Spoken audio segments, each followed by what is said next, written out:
Okay, perfect. क्या हाल चाल है फहमीद साहब, हसन साहब, सब खैरियत है? अल्लाह का शुक्र। जी अल्हम्दुलिल्लाह, आप कैसे हैं? अल्हम्दुलिल्लाह, मैं भी खैरियत से हूँ। आज डाउन डाउन फील आ रही है मुझे, सब खैरियत तो है? नहीं, बस वो ज्वाइन करने का वेट कर रहे हैं, बाकी जो मेंबर्स रह गए हैं उनका। हाँ, उमर साहब कह रहे हैं कि हम लोग यही हैं सिर्फ, आज हम फिर 3 मेंबर से स्टार्ट करते हैं। ऐसा ही है उमर साहब? जी जी जी। और अभी इस वक्त और फरहान इज नॉट अवेलेबल, बस हम ये ज्वाइन करते हैं और हम सब हम तीन ही हैं। चलो, ठीक हो गया। अच्छा, लास्ट हमारे साथ फ्राइडे को एक मिस हैप ये हुआ था कि हसन साहब आपने जितनी भी चीज़ें, आई थिंक आपका नाम हसान है प्रोनाउंसिएशन या हसन है? हसन। हसन। हसन साहब, आपने जो वो हमें दिया था, एक प्रेजेंट किया था अपना लाइफ साइकिल, वो हमारे से मिसप्लेस हो गया। ठीक है, ड्यू टू अनयूजुअल एक्टिविटीज। तो इस वजह से हमने आज की मीटिंग में दोबारा लाइफ साइकिल डिफाइन करने के लिए जो है ना, वो आपको बुलाया है। हम जानते हैं आपका टाइम काफ़ी कीमती है, लेकिन फिर भी अ, हमें हमारी बेहतरी होगी इसमें, हम अपनी कैंपेन को मजीद रिफाइन कर सकते हैं अगर हमारे पास best of the best life cycle available हो तो। जी जी, नो इश्यूज, करवा देते हम्म, हैं। ठीक है, तो प्लीज़ अगर आप कंटिन्यू कर दें दोबारा से उसको, तो इट विल वेरी ग्रेटफुल। अच्छा, इसमें प्रोसीजर सारा एक्सप्लेन करना है दोबारा से? जी जी बिल्कुल। अच्छा, उसमें सर मैंने बताया था, एक स्टूडेंट हमारे पास आ गया काउंसलिंग के लिए। उसकी पहले तो हम सारी असेसमेंट करते हैं स्टूडेंट की, कि स्टूडेंट की करंट प्रोफाइल क्या है, स्टूडेंट का प्रेफरेंस क्या है, स्टूडेंट का बजट क्या है। उसके अकॉर्डिंगली हम उसके 3 से 5 ऑप्शंस फाइनल कर लेते हैं। फिर मतलब कंट्री उसमें फाइनल होगी, उसकी यूनिवर्सिटी फाइनल होगी, उसका कोर्स फाइनल हो गया, ये सारी चीज़ें स्टूडेंट से मीटिंग करके। इसमें सम टाइम ये होता है कि स्टूडेंट से सब कुछ एक ही सेशन में क्लियर हो जाता है। सम टाइम फिर हमें एक से ज़्यादा सेशन भी करने पड़ते हैं स्टूडेंट से। जैसे किसी स्टूडेंट को 2 सेशन में हम फाइनलाइज कर लेते हैं, किसी को 3 में कर लेते हैं, कोई फर्स्ट सेशन में ही हो जाता है।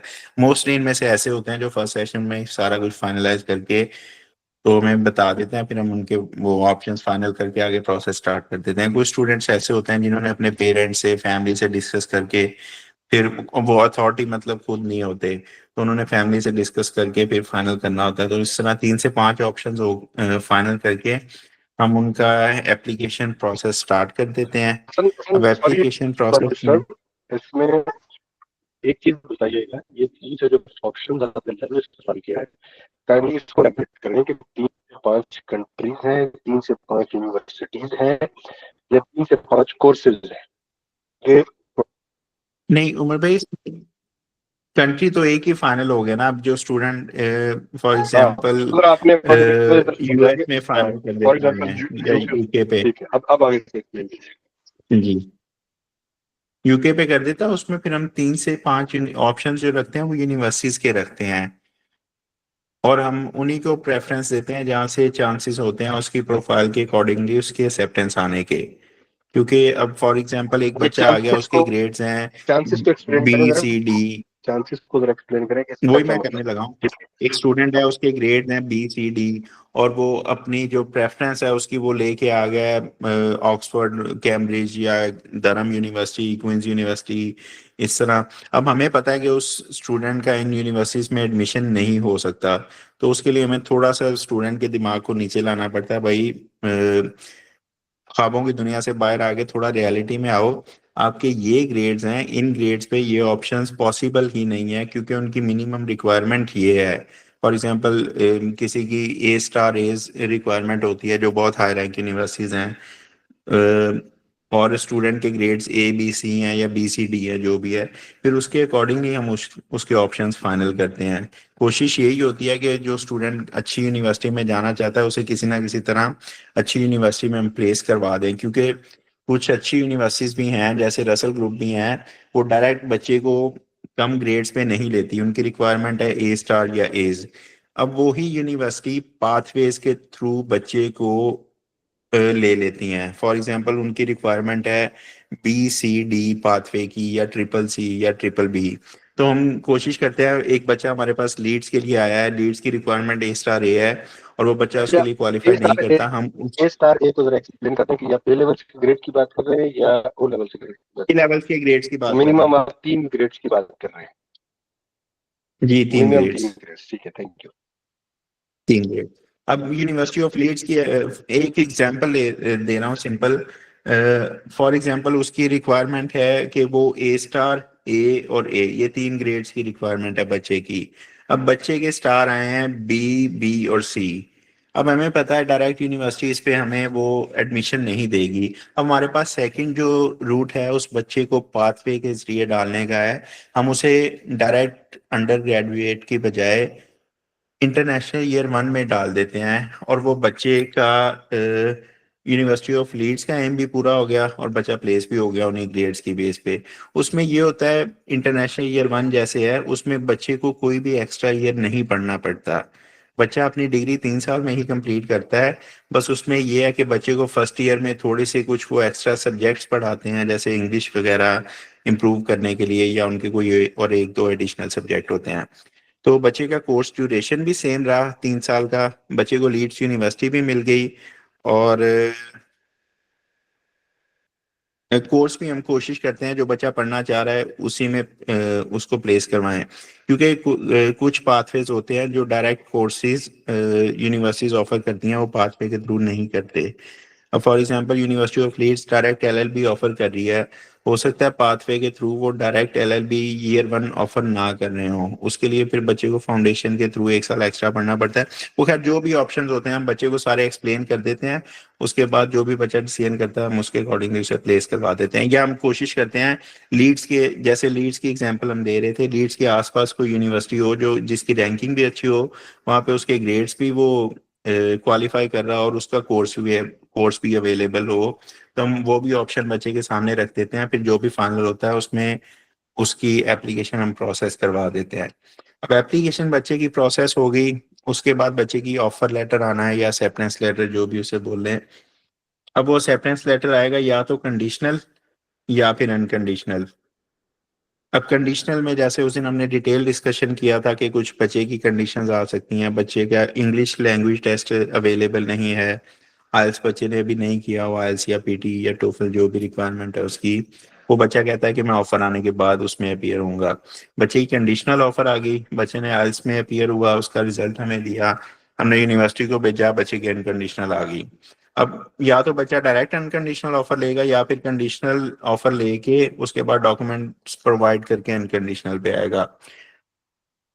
दोनों प्रोसीजर से बच्चे ने फाइनल अनकंडीशनल ऑफर पे आना है। अब अनकंडीशनल ऑफर के बाद कुछ यूनिवर्सिटीज होती हैं जो बच्चे का प्री कैश इंटरव्यू ले लेती हैं डिपॉजिट से पहले, और कुछ यूनिवर्सिटीज होती हैं जो कहती हैं हम पहले डिपॉजिट पे करें उसके बाद हम आपका इंटरव्यू लेंगे। तो वो बच्चा या डिपॉजिट पे करके इंटरव्यू में अपीयर होगा या फिर इंटरव्यू पास करने के बाद डिपॉजिट पे करेगा। अच्छा, बच्चे ने डिपॉजिट पे कर दिया, उसके बाद बच्चा प्री कैश इंटरव्यू पे चले गया, जिसे क्रेडिबिलिटी इंटरव्यू भी बोलते हैं। उसकी हम सारी प्रिपरेशन करवाते हैं बच्चे को, कंप्लायंस टीम है हमारी सारी जो बच्चे को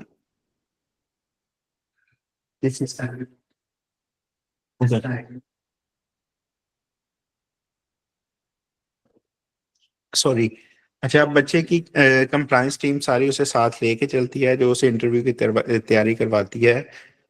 वो बच्चे को जीरो से लेके चलते हैं और जब तक बच्चा फुली प्रिपेयर्ड नहीं हो जाता तब तक हम बच्चे को अपीयर नहीं करवाते इंटरव्यू में। हमने एक उसका भी टारगेटेड टाइम रखा होता है। फॉर एग्जांपल हमने बच्चों का रखा हुआ है कि 1 वीक में उसे हमने प्रिपेयर करना है बच्चे को इंटरव्यू के लिए। उसमें बच्चा पहले एक स्टाफ मेंबर के पास जाता है, वो उसे इनिशियली सारी तैयारी करवा देती हैं। उसने फॉर एग्जांपल 2 से 3 दिन ले लिए, उसके बाद बच्चा चले जाएगा दूसरे स्टाफ मेंबर के पास जो कि उसे फाइनल प्रिपरेशन करवाएंगी। और इस दौरान में बच्चे के डिफरेंट मॉक होते हैं, जो फर्स्ट स्टाफ मेंबर की करता है और सेकंड भी करता है। वो दोनों अपनी सारी प्रिपरेशन करवा के फिर बच्चे को फाइनल इंटरव्यू में अपीयर करवाते हैं। ये तो हो गया डायरेक्ट बच्चे का प्रोसीजर। अब कुछ बच्चे जैसे आपको पता है हमारे पास B2B से भी आते हैं, जो सब एजेंट का बच्चा होता है। उसमें यह है कि इनिशियल प्रिपरेशन सारी सब एजेंट खुद करवाता है, हम लोग बच्चे का फाइनल मॉक इंटरव्यू करते हैं और उसका फीडबैक उन्हें देते हैं, हमारे जो पार्टनर हैं सब एजेंट उनको। अब उसमें अगर तो हमें लगता है बच्चा ठीक है, गुड टू गो है, तो हम उसे उन्हें गो एड दे देते हैं कि बच्चे को फाइनल इंटरव्यू में अपीयर करवा दें। अगर हमें लगता है कि बच्चे का इंटरव्यू अभी प्रॉपर प्रिपेयर्ड नहीं है, तो उसका जो फीडबैक होता है उनसे शेयर करते हैं और उन्हें आगे फर्दर प्रिपरेशन के लिए पुश करते हैं कि इन क्वेश्चंस पे बच्चे को मजीद तैयारी की जरूरत है। वो उस पर मजीद तैयारी करवाते हैं, फिर हम दोबारा मूव करते हैं, फिर बच्चा क्लियर होता है तो उसे फाइनल यूनिवर्सिटी के इंटरव्यू में अपीयर करवाते हैं। अब इंटरव्यू भी क्लियर हो गया, उसके बाद बच्चे के फाइनेंसिस का टाइम आ जाता है। बच्चा जो बैंक स्टेटमेंट की रिक्वायरमेंट है, टीबी टेस्ट और इसके साथ जो एडिशनल डॉक्यूमेंट्स चाहिए होते हैं, अगर तो बैंक स्टेटमेंट बच्चे की अपनी है तो वो सिर्फ बैंक स्टेटमेंट ही चाहिए, उसे एडिशनल डॉक्यूमेंट कोई नहीं चाहिए होता। अगर उसके पेरेंट के नाम पे है बैंक स्टेटमेंट तो फिर उसे कुछ एडिशनल डॉक्यूमेंट्स जैसे बर्थ सर्टिफिकेट और एफिडेविट भी चाहिए होता है। ये डॉक्यूमेंट्स आते हैं हमारे पास, ये हमारी टीम पहले अपने तौर पे उसे वेरीफाई करती है, क्योंकि जैसे आपको पता है हमारी कंप्लायंस काफ़ी स्ट्रिक्ट है इस मामले में। तो हम इंटरव्यू पे भी बच्चे के पे पूरा फोकस करते हैं कि बच्चा इंटरव्यू में फेल ना हो, और कंप्लायंस भी हम अपनी सारी चेक करते हैं कि बच्चे के डॉक्यूमेंट्स जेन्युइन हों, क्योंकि काफ़ी सारे आप शायद आपको आइडिया होगा इस चीज़ का, लोग मार्केट में बहुत सारे फेक डॉक्यूमेंट्स यूज़ कर रहे हैं और उनमें सबसे ज़्यादा यूज़ होने वाली चीज़ बैंक स्टेटमेंट है जो लोग फेक यूज़ करते हैं। तो हम उसके लिए हमारा अपना वेरिफिकेशन सिस्टम भी है, उसे अपने डॉक्यूमेंट सारे वेरीफाई करके फिर हम आगे यूनिवर्सिटी को प्रोवाइड करते हैं। यूनिवर्सिटी सारे डॉक्यूमेंट्स चेक करके, इंटरव्यू बच्चे का चेक करके, सारी कुछ फाइनल अप्रूवल दे के फिर हमें फाइनल लेटर इशू कर देती है, जिसे कैश लेटर बोलते हैं, confirmation of acceptance of studies. CAS letter आ गया, इसके बाद बच्चे का वीज़ा फाइल करना होता है हमने, वीज़ा एप्लीकेशन होती है, बच्चे की वीज़ा एप्लीकेशन भी हम सारी खुद करते हैं स्टूडेंट की। अच्छा, वीजा एप्लीकेशन होगी, फिर बच्चे की आ जाती हैं, अ, बच्चे को अकोमोडेशन में कोई हेल्प चाहिए, बच्चे को एनरोलमेंट में कोई हेल्प चाहिए, या बच्चे को अपने ट्रैवल में कोई हेल्प चाहिए, मतलब ट्रैवल ट्रैवल अरेंजमेंट्स जो उसके करने हैं, यहाँ से पाकिस्तान से ट्रैवल अरेंजमेंट्स करने हैं, टिकटिंग वगैरह में कोई हेल्प चाहिए वो भी हम करते हैं। बच्चे को वहाँ पे कोई पिक एंड ड्रॉप की फैसिलिटी चाहिए, हम वो भी बच्चे को प्रोवाइड करते हैं। बच्चे को यूनिवर्सिटी में जाके इनरोलमेंट में कोई इशू आ रहा है, हमारी टीम स्टूडेंट के साथ कांटेक्ट में होती है। जब तक बच्चा फुली इनरोल नहीं हो जाता यूनिवर्सिटी में, हम स्टूडेंट के साथ कांटेक्ट में रहते हैं और मेक श्योर करते हैं कि बच्चा इनरोल होकर क्लासेस अपने स्टार्ट करते हैं। इसके अलावा अकोमोडेशन में बच्चे को हेल्प चाहिए, अकोमोडेशन बच्चे को नहीं मिल रही, तो बच्चा कहता है मेरा ऑलरेडी जो बच्चे वहाँ पे हैं उनमें से किसी के साथ कोऑर्डिनेशन करवा के मुझे शेयर्ड अकोमोडेशन ले दें। तो हमारे जो पहले से बच्चे वहाँ पे गए होते हैं, पढ़ रहे होते हैं, हम उनके साथ भी बच्चे का कोऑर्डिनेशन करवा के कोशिश करते हैं उसके अकोमोडेशन का मसला भी हल हो जाए। तो ये सारी सर्विसेज हैं जो हम बच्चे के ऑफिस आने से लेके वहाँ पहुँचने तक प्रोवाइड करते हैं। इसमें कोई और आगे फर्दर क्वेश्चन या मैंने कुछ मिस कर दिया हो तो प्लीज मुझे बताइएगा। That's great, thank you so much Hasan sahib. Hasan sahib, यहाँ पे मैं एक छोटा सा सबसे पहले तो मच अप्रिशिएटेड कि आपने जो सा इतनी डिटेल, कोई 5 से 7 मिनट जो सा है वो तकरीबन आपने लगाए और इस चीज़ को एलेबरेट किया। मैं यहाँ पे एक अपनी एग्जांपल रखना चाह रहा हूँ, और अपनी एग्जांपल के साथ आपकी एक ऑर्गेनाइजेशनल स्ट्रक्चर को जोड़ना चाह रहा हूँ। आप मेरी बात को इस तरीके से समझ सकते हैं कि फॉर एग्जांपल मैं आपके पास आया हूँ, ठीक जी है, और मैंने कोई ऑक्सफोर्ड ए लेवल ओ लेवल नहीं किया हुआ, मैंने प्री इंजीनियरिंग की हुई है, और वो भी 2020 में, ठीक है। जी 4 साल से आप ये समझें कि मैंने कुछ भी नहीं किया हुआ। 4 साल पहले जो 19 या 20 में मैंने सेकेंड ईयर किया था प्री जी इंजीनियरिंग में। मैं ईएस ग्लोबल के ऑफिस में आया हूँ। अब मुझे आपने अपने ऑर्गेनाइजेशनल स्ट्रक्चर से रिलेट करके मुझे आपने काउंसलिंग प्रोवाइड करनी है, तो इसको थोड़ा सा आप मजीद आगे बढ़ाएंगे प्लीज। अच्छा, इसमें हम ये देखेंगे बहुत सारी यूनिवर्सिटीज अंडर ग्रेजुएट के लिए 2 से 3 साल से ज्यादा का गैप एक्सेप्ट नहीं करती, मगर स्टिल हमारे पास कुछ ऑप्शंस हैं जो अंडर ग्रेजुएट में 5 से 6 साल तक का भी गैप एक्सेप्ट कर लेती हैं। तो हम बच्चे को फिर वो ऑप्शंस देते हैं कि आपके पास ये ऑप्शंस हैं, सिर्फ इन यूनिवर्सिटीज में आपका ये गैप एक्सेप्टेबल है, तो हम उसमें बच्चे को प्लेस करवाते हैं फिर। और बाकी सारा ऑर्गेनाइजेशन स्ट्रक्चर जो है वो उसी तरह होगा, लाइक जो आपने टेस्ट की बात जी की। जी, बाकी सब उसी तरह से है सेम। सिर्फ हमने गैप बच्चे का जस्टिफाई करना है और वो देखना है कि वो किन यूनिवर्सिटीज में तो एक्सेप्टेबल इसमें है। ये बताइएगा ठीक हो गया। कि आप जो सर्विसेज दे रहे हैं, क्या ये सिर्फ ए लेवल वालों के लिए सर्विसेज है या ओ लेवल के बाद भी कुछ अपॉर्चुनिटी है? नहीं नहीं ओ सर। लेवल्स के बाद भी कुछ ए लेवल्स मींस पति आपके अंडरस्टैंडिंग के लिए, और हम सब एक ग्रिड हो जाए। ए लेवल का जब मैं लफ्ज इस्तेमाल कर रहा हूँ, जब हम डिस्कस कर रहे हैं, तो इसमें ए लेवल भी शामिल है और एफएससी भी शामिल है और आईबी भी शामिल है, ऐसे ही। जी और जी जब हम ए ऐसे ही लेवल का ऐसे ही। लफ्ज इस्तेमाल कर रहे हैं तो ये इक्वली एप्लीकेबल फॉर ऑल है। मैं अभी जो सवाल है मेरा वो ये है कि क्या ए लेवल ही बाहर जाने की वाहिद कंडीशन है, या ओ लेवल या मैट्रिक लेवल पर भी, एसएससी के लेवल पर भी कुछ हो सकता है? नहीं, एफएससी और ए लेवल्स वाला बच्चा तो सेम तकरीबन प्रोफाइल होती है ना, वो तो बच्चा बच्चा अंडर आई एम ग्रेजुएट में टॉकिंग या अबाउट 10 ईयर। इंटरमीडिएट वन में चले जाएगा। मैं अब ग्रेड हम 10 की अगर बात कर रहा हूँ। जी बात करते हैं ओ लेवल्स पे, अगर एक बच्चा आता है कि मैंने ओ लेवल्स कंप्लीट किया और मैंने इसी की बेस पे जाना है, मैं आगे फर्दर ए लेवल्स पाकिस्तान से या एफएससी पाकिस्तान से नहीं करना चाहता, तो उसके लिए भी ऑप्शंस अवेलेबल होते हैं। वो बच्चा फिर एक साल एडिशनल वहां पे लगा के, जो बच्चे की डिग्री ए लेवल्स या एफएससी के बाद 3 साल में कंप्लीट होनी है, वो 4 साल में बच्चा अपनी डिग्री कंप्लीट कर लेता है मैट्रिक या ओ लेवल्स के बाद अगर जाता है तो। उसे फाउंडेशन ईयर बोलते हैं, बच्चे को 1 साल का एडिशनल फाउंडेशन ईयर पढ़ना पड़ता है। मीन आप उस पर ये कह रहे हैं कि फिर ए लेवल स्किप हो जाता है? जी ए लेवल स्किप हो जाता है, और इसमें बच्चे का अगर ओवरऑल देखें तो फायदा है, क्योंकि ए लेवल्स बच्चे ने यहाँ से करना है 2 साल में, वहां पे बच्चे ने फाउंडेशन पढ़ना है 1 साल, तो बच्चे का 1 साल पूरा बच रहा होता है। तो अगर कोई ओ लेवल्स के बाद बच्चा आता है तो हम उसे ये ऑप्शन प्रोवाइड करते हैं कि आप बजाय यहाँ के 2 साल ए लेवल्स में लगाने के 1 साल वहां पे फाउंडेशन लगाओ और उसके बाद 3 साल में अपना बैचलर्स कंप्लीट करके टोटल 4 साल में अपनी डिग्री ले लो। मीन्स आप ये कहना चाह रहे हो कि अगर बच्चा ओ लेवल के बाद ए लेवल करता है तो उसका बैचलर 5 साल में होगा, 2 साल ए लेवल जी के और 3 साल बैचलर्स का। और जी अगर वो फाउंडेशन प्रोग्राम के थ्रू जाता है तो फिर 1 साल का फाउंडेशन और 3 साल का बैचलर, यानी कि 4 साल। 3 साल का उसका बैचलर। 1 साल बच जी रहा है, एग्जैक्टली सही है? बच रहा है। 1 साल बच रहा है, और इसके अलावा उसको क्या बेनिफिट मिल रहा है? उसकी फीस भी बच रही है ए लेवल की? इवन फीस जाहिर है, इधर 2 साल में ए लेवल्स की फीस पे करेगा, उधर सिर्फ 1 साल में उसने फाउंडेशन की फीस पे करनी है। और ये सेम ऑप्शन कुछ यूनिवर्सिटीज मैट्रिक वाले बच्चे को भी देती हैं। नॉर्मली मैट्रिक वाले बच्चों के लिए ये ऑप्शन नहीं होता, मगर बहुत लिमिटेड यूनिवर्सिटीज हैं जो मैट्रिक की बेस पे भी फाउंडेशन ऑफर करती हैं। ठीक है, और उसमें उसको एक फायदा ये भी है कि उसको इंटरनेशनल एक्सपोजर भी उसे 1 साल में मिल रहा है ओ लेवल के बाद, जो कि ए लेवल करने से उसको यहाँ पर नहीं मिल रहा। बिल्कुल सर, फाउंडेशन का सेकंड नेम अगर हम इसे बोलें तो ये डिग्री प्रिपरेशन प्रोग्राम भी इसे बोलते हैं। मतलब वो ये प्रोग्राम उन्होंने डिजाइन ही डिग्री के लिए इस तरह से किया हुआ है कि बच्चा आगे अपनी डिग्री के लिए प्रिपेयर हो जाए पहले से ही। ठीक हो गया, ठीक हो गया डिजाइन। मतलब कि ए लेवल जो है, जब वो पढ़ेगा ए लेवल ओ लेवल के बाद, तो वो डेफिनेटली जिस तरह बाकी सब्जेक्ट में वो जनरलाइज डिग्री पढ़ रहा है, जो जनरलाइज स्टडी कर रहा है। और फाउंडेशन पढ़ने का मतलब है कि जो उसने यूनिवर्सिटी और उसके बाद इंडस्ट्री में जाना है, वो उसकी स्पेसिफिक तैयारी कर रहा है। जी जी ऐसी बिल्कुल। बिल्कुल स्पेसिफिकली उसी की फाउंडेशन। तैयारी कर रहा है। वो जो जी वो तो उसका मतलब कि जो जो हम कहते हैं कि जो एजुकेशन सिस्टम को जिसको हम कहते हैं कि ये 12 साल की जनरल पर्पस स्टडी है या जनरलाइज स्टडी है, अब वो रिड्यूस जी होकर 10 साल पर आ गई है। 10 साल से मुराद ग्रेड 1 से लेके ग्रेड 10 तक, वो मैं उसके जी प्री वाली जी बात नहीं कर रहा।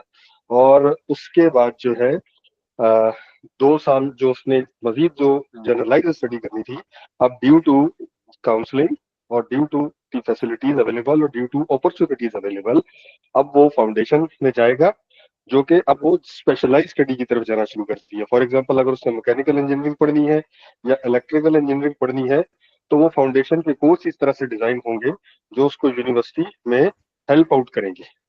एग्जैक्टली इसी तरह है। ठीक है, और तो जब भाई वो ईयर 1 फाउंडेशन। यूनिवर्सिटी में जाएगा तो he will be well aware regarding his subjects, regarding his concepts, regarding इसका एक माइंड सेट बन चुका होगा, पहले से बना होगा।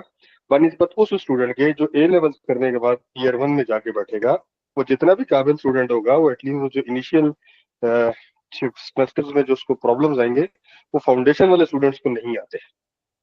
बिल्कुल ऐसे ही है, जिसमें जिसमें वो स्पेशलाइजेशन के लिए जा रहा है उसकी बेस उसकी ऑलरेडी बन चुकी होगी बन फाउंडेशन चुकी हो। पढ़ के। जबकि जो ए लेवल वाला स्टूडेंट है उसको ईयर वन में अपनी फाउंडेशन बनानी पड़ेगी, जिसमें उसको बहुत सारी चीजों पर कंप्रोमाइज भी करना पड़ेगा, may be good grades, may be times.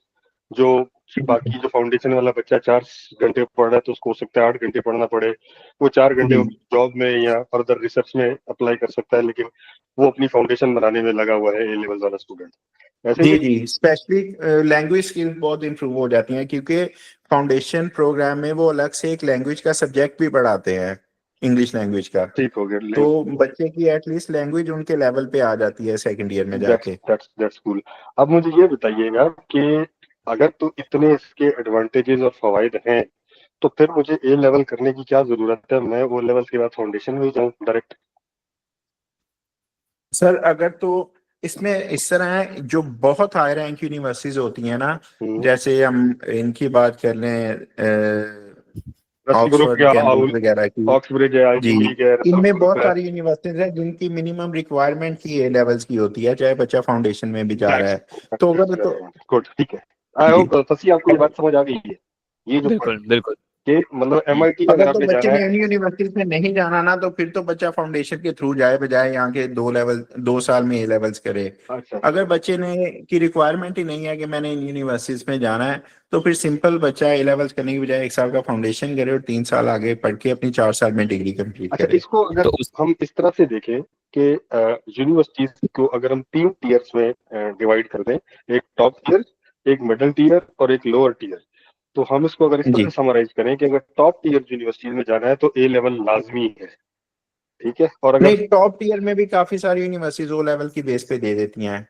ठीक है और हम मतलब अगर हम ये बात करें ना कि टॉप 10, 20 या 30 यूनिवर्सिटीज, तो उसको हम कैटेगराइज कर सकते हैं। ठीक है। उसके अलावा बाकी मैक्सिमम यूनिवर्सिटीज दे देती हैं ओ ओके, लेवल्स की टॉप बेस पे 50 फाउंडेशन। अगर हम कहें कि जैसे फॉर एग्जांपल आईवी लीग या रसल ग्रुप में जो टॉप ऑक्सब्रिज है, बाकी चीजें हैं, तो ये जी इनके लिए ए लेवल्स करना जरूरी है। अदर देन जी दैट ऑप्शंस अवेलेबल है स्टूडेंट के पास कि वो फाउंडेशन से जाना चाहे और वो ए जी, लेवल थ्रू जाना चाहे। मिडिल टीयर यूनिवर्सिटीज में फाउंडेशन अवेलेबल है तमाम में, जो सब देती हैं जी। वो अच्छा, वो फिर आप जाते हैं पाथवे के थ्रू, डायरेक्ट इनकी एडमिशन नहीं होती, ऐसे ही है? जी जी। थोड़ा सा पाथवे एक्सप्लेन करेंगे क्या होता है पाथवे और इसमें कैसे बात बनती है? अच्छा, पाथवे ये वही जैसे मैंने अभी बताया कि pathway actually degree preparation programme होता है, जिसमें इसमें थोड़ी सी entry requirements as compare to direct university low होती हैं। तो जो बच्चा डायरेक्ट यूनिवर्सिटी के लिए क्वालिफाई नहीं करता, उसको फिर पाथवे के रूट से हम अप्लाई करवाते हैं, ताकि वो जो उसके करंट ग्रेड्स हैं उसकी बेस पे बच्चा उन्हीं यूनिवर्सिटीज में एडमिशन ले सके। अच्छा, ये मुझे बताइएगा कि ये पाथवे और फाउंडेशन सिमिलर चीज हम बात कर रहे हैं या ये डिफरेंट चीजें हैं दोनों? सर पाथवे में फाउंडेशन भी आ जाता है, इंटरनेशनल ईयर 1 भी आ जाता है, प्री मास्टर्स प्रोग्राम भी आ जाता है। अब ये तीन, अब फाउंडेशन ईयर अगर बच्चा पढ़ता है, जी सॉरी। अब ठीक है, अभी आपने जो तीन नई जो चीजें एक्सप्लेन की हैं, काइंडली इनको थोड़ा सा जरा सॉरी जो जी डिस्कस करवाई हैं, इनको जरा थोड़ा सा वो जो हमारी प्रीवियस डिस्कशन है उसकी कंटिन्यूटी में समझाइएगा। जी, मैं यही बता रहा हूँ, फाउंडेशन ईयर होता है कि बच्चे की डिग्री में 1 साल ऐड हो जाता है। जो 3 साल की डिग्री है वो 4 साल पे चली जाती है। जो इंटरनेशनल ईयर 1 होता है उसमें बच्चे की डिग्री ड्यूरेशन पे कोई फर्क नहीं पड़ता। एक बच्चा डायरेक्ट बैचलर्स में जा रहा है, एक इंटरनेशनल ईयर 1 में जा रहा है, दोनों की डिग्री 3 साल में ही कंप्लीट होगी। बस इसमें यह है कि फर्स्ट ईयर में बच्चा कुछ एडिशनल मॉड्यूल्स पढ़ता है इंग्लिश वगैरह के, जैसे मैंने बताया इंग्लिश सब्जेक्ट बच्चा लास्ट में पढ़ेगा, और कोई एक दो उसके मॉड्यूल जो उसका कोर्स है उसके रेलिवेंट एडिशनल मॉड्यूल्स पढ़ता है। और जो प्री मास्टर्स प्रोग्राम होता है वो बच्चा मास्टर्स से पहले करता है। अब मास्टर्स यूके में 1 साल का है अगर, और बच्चा डायरेक्ट मास्टर्स की रिक्वायरमेंट मीट नहीं कर रहा, तो वो प्री मास्टर्स के थ्रू जाएगा, जिसमें उसका मास्टर 18 माह पे चले जाएगा। ज्यादातर यूनिवर्सिटीज 1 टर्म 1 सेमेस्टर का प्री मास्टर्स ऑफर करती हैं, 2 सेमेस्टर का भी कुछ यूनिवर्सिटीज ऑफर करती हैं, मगर वो उसमें यह है कि बच्चे की डिग्री 2 साल पे चले जाती है। बेहतर यही है कि अगर बच्चा 1 टर्म क्वालिफाई करता है, तो बच्चा 18 माह में अपनी डिग्री करके प्री मास्टर्स के थ्रू चले जाए। आपकी आवाज थोड़ी डिस्टॉर्ट हो गई है सर। जी मैं भाई, आपकी आवाज बिल्कुल दूर से आ रही है, 18 माह के बाद फिर समझ नहीं आई। बेहतर ये कि 18 माह। प्री मास्टर्स में दोबारा एक्सप्लेन कर दिया नहीं, क्या? आवाज आ गई, ऊंचा बोले, पहले आपकी आवाज ठीक आ रही थी, एकदम से कह दी है। मतलब हैंड फ्री उतर गई है। प्री मास्टर्स से दोबारा हाँ, एक्सप्लेन करना ना मैंने। अब ठीक आ गया, अभी ठीक आ गया जी, प्री मास्टर। अच्छा, प्री मास्टर्स में ये होता है अगर एक बच्चा डायरेक्ट मास्टर्स के लिए क्वालिफाई नहीं करता तो वो स्टूडेंट प्री मास्टर्स के थ्रू जा सकता है। प्री मास्टर्स में ये होता है कि यूनिवर्सिटी उसे एक सेमेस्टर का एडिशनल पाथवे प्रोग्राम पढ़ाती है जिसे प्री मास्टर्स बोलते हैं। तो बच्चे की डिग्री 1 साल से 18 माह पे चली जाती है, मतलब 1.5 साल में बच्चा अपना मास्टर्स कंप्लीट कर लेता है उस प्री मास्टर्स के थ्रू। ये 3 पाथवेज होते हैं, फाउंडेशन, इंटरनेशनल ईयर 1 और pre masters. Good to go. बस ही मैंने ये बेसिकली मीडिएट डिस्कशन इसलिए की थी कि for your better understanding. I hope यहाँ तक कुछ चीजें क्लैरिटी के साथ आपको समझ आई होंगी। बिल्कुल, ये चीज़ें समझ आई हैं मुझे ना। अभी तक ऑर्गेनाइजेशनल स्ट्रक्चर की समझ नहीं आई कि एक जो स्टूडेंट है क्या उसको बिगिनिंग टू एंड जो सा है वो एक ही काउंसलर लेके चलता नहीं है या वो नहीं, डिफरेंट ये काउंसलर से? डिपार्टमेंटल चीजें होती है। हाँ। मैं आपको इस तरह समझा देता हूँ कि एक स्टूडेंट है, वो किसी भी तरीके से हमें मिला, फॉर एग्जांपल वो लीड के थ्रू मिलता है, फॉर एग्जांपल हम स्कूल में सेमिनार्स करते हैं जाके, फॉर एग्जांपल वो पर्सनल रेफरेंस से हमारे साथ कांटेक्ट करता है, या किसी भी तरीके से कांटेक्ट होता है, तो सबसे पहले उसको हम लीड कहते हैं। ठीक है, लीड कहते हैं। और वो लीड के लिए हमारे पास एक टेली कॉलर या कॉल सेंटर है पूरा, जो हमारी एक टीम होती है जो उस बच्चे से बातचीत करती है, इनिशियल कांटेक्ट एस्टेब्लिश करती है। ठीक है, वो जो इनिशियल कांटेक्ट उस बच्चे के साथ एस्टेब्लिश होता है, उसमें बेसिकली ये देखा जाता है कि ये किस लेवल की लीड है। आया it is hot lead, cold lead, और may be a grey lead. Grey lead में उसको कह रहा हूँ कि इट कैन बी इधर हॉट और इट कैन बी इधर कोल्ड। थोड़ी सी मेहनत करके इसको हॉट बनाया जा सकता है, और थोड़ी सी इग्नोरेंस से ये कोल्ड भी हो सकती है। मीन्स पोटेंशियल लीड हम उसको कहेंगे, जो प्रॉपर मतलब बातचीत अब वो बच्चों का इतना हो चुका है कि उनको समझ आ जाती है, उसमें वो मुख्तलिफ जो इनिशियल इन्वेस्टिगेशन है वो कर लेते हैं। इसकी मैं आपको एग्जांपल इस तरह से दूंगा कि जब आप किसी डॉक्टर के पास जाते हैं कोई खास बीमारी लेके, तो जनरल फिजिशियन के पास जाते हैं, वो आपके सिम्टम्स वगैरह सुन के आपको किसी स्पेशलिस्ट को रेफर करता है कि फलां डॉक्टर के पास चले जाए। आप फॉर एग्जांपल आपको पता ही नहीं और वो कहता है कि जी आपको मैदे का मसला है, तो आप इस तरह करें जीआईटी वाले के पास चले जाए। मुझे लग रहा है कि ये आपके स्पाइन में मसला है, तो आप किसी जो आप सिम्टम्स बता रहे हैं, तो ये आप किसी फला न्यूरो सर्जन के पास चले जाए। और ये हर हॉस्पिटल में ऐसे ही स्ट्रक्चर होता है कि पहले आप एक जनरल फिजिशियन के पास जाते हैं और फिर वो आपको किसी स्पेशलिस्ट को रेफर करता है। यहाँ तक बात समझ आ गई? हम भी ऐसे ही करते हैं। वो क्योंकि काउंसलर जो होते हैं या मे बी आगे जो वीजा ऑफिसर्स होते हैं, ये ऑलरेडी ऑक्युपाइड होते हैं, इनका 12 महीने काम चलता है। 12 महीने काम इस तरह से चलता है, या वो वीजा और फाइलिंग कर रहे हैं, या काउंसलिंग कर रहे हैं, या वो ट्रेनिंग कर रहे हैं, क्योंकि हर उसमें यूनिवर्सिटी के चेंज हो रहे होते हैं, टारगेट चेंज हो रहे होते हैं, पैरामीटर्स चेंज हो रहे होते हैं, ऑफर्स चेंज हो रही होती हैं। तो वो बेसिकली जो सेशन प्री सेशन होता है उसमें बिजी होते हैं। और फिर उस स्पेशलिस्ट है, डेफिनेटली उनको हमने थोड़ा सा उनकी एनर्जीज को प्रिजर्व भी करना होता है, उनको एग्जॉस्ट नहीं करना हमने। ठीक है, वो जो जनरल फिजिशियन जो है हमारे, जो कि हमारा एक हम कहते हैं कॉल सेंटर या लीड नर्चरिंग डिपार्टमेंट है, वो ये काम करता है। जब वो और ये लीड नर्चर जब हो जाती है, जब वो एक लीड हॉट लीड हो जाती है, मीन्स की इनिशियल उसके साथ बातचीत हो जाती है और लगता है कि लीड नर्चर को कि हाँ अब इसको एक स्पेशलिस्ट के पास बैठने की जरूरत है, he is all good to go, means ये वाकई जाना चाहता है, एक जेन्युइन केस है, इसकी कुछ फाइनेंशियल कंडीशन बेहतर है, और ये सिर्फ टाइम नहीं पास कर रहा है, या सिर्फ वो जो होता है ना कि मार्केट में जाके 10 दुकानों से रेट लेके आ जाओ कि ये चीज करनी है, तो वो नहीं कर रहा है। ठीक है, वो जिस किस्म की चीजें हैं, यार ये रेट भी दे दो, ये रेट दे दो, मुझे फोटो दिखा दो, मैं जरा घर जाके चेक करता हूँ, बातचीत करता हूँ, ये सारा काम लीड नर्चरर कर लेता है। जब चीज सीरियस होती है तो फिर वो क्या होता है कि हमारे काउंसलर के पास आ जाता है।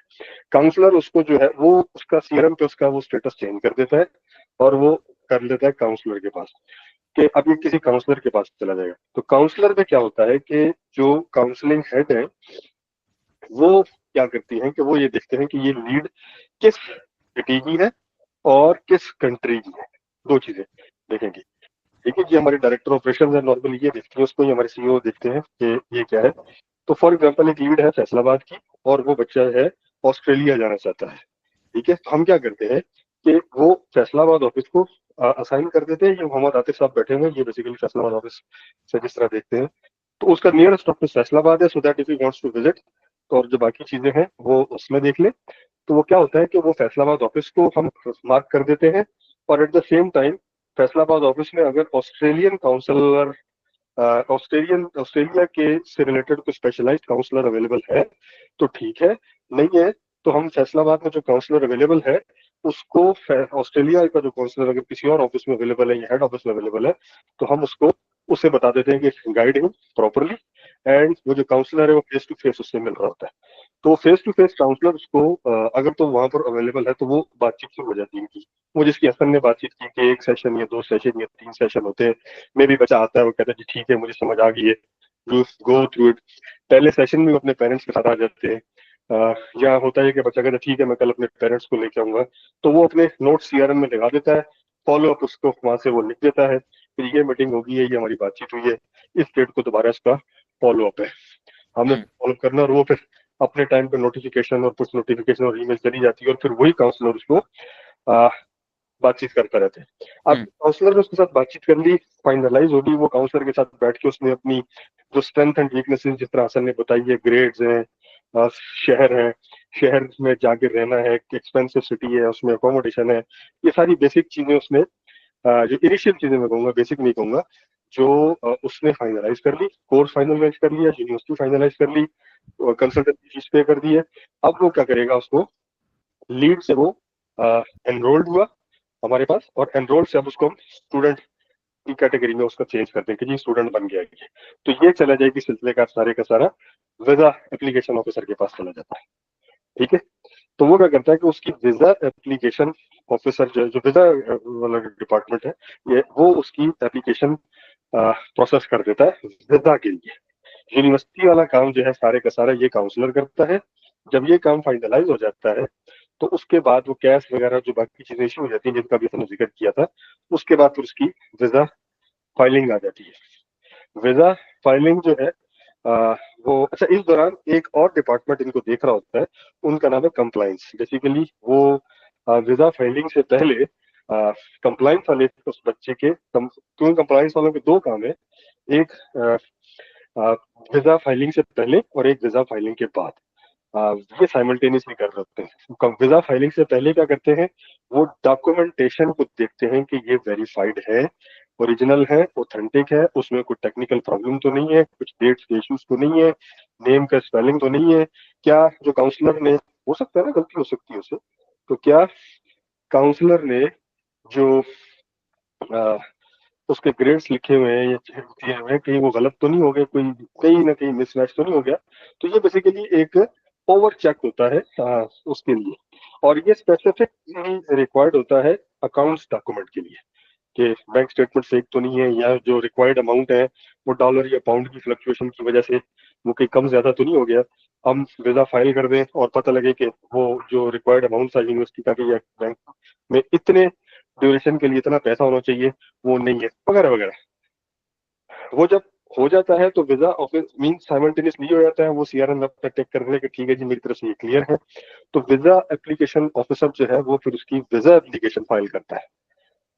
वो वीजा एप्लीकेशन जो फाइल करता है ये काम हमारे हेडक्वार्टर में ही होता है। वीजा एप्लीकेशन फाइलिंग जो है ये किसी ब्रांच ऑफिस में नहीं होता, स्पेसिफिकली हमारे हेडक्वार्टर में होगा। और ये इसकी जो वीजा फाइलिंग है ये एक्सट्रीम किसे कहते हैं कि स्ट्रिक्ट सुपरविजन में होती है, because any complaint, any mistake, any technical error, any जिसे कहते हैं कि वो जो केयरलेसनेस, ये बच्चे का तबाह कर देती है। तो इसलिए ये स्पेसिफिकली वीजा फाइलिंग हमारे हेडक्वार्टर में ही होती है, और इसको हमारे सीओओ डायरेक्टली सुपरवाइज करते हैं खुद।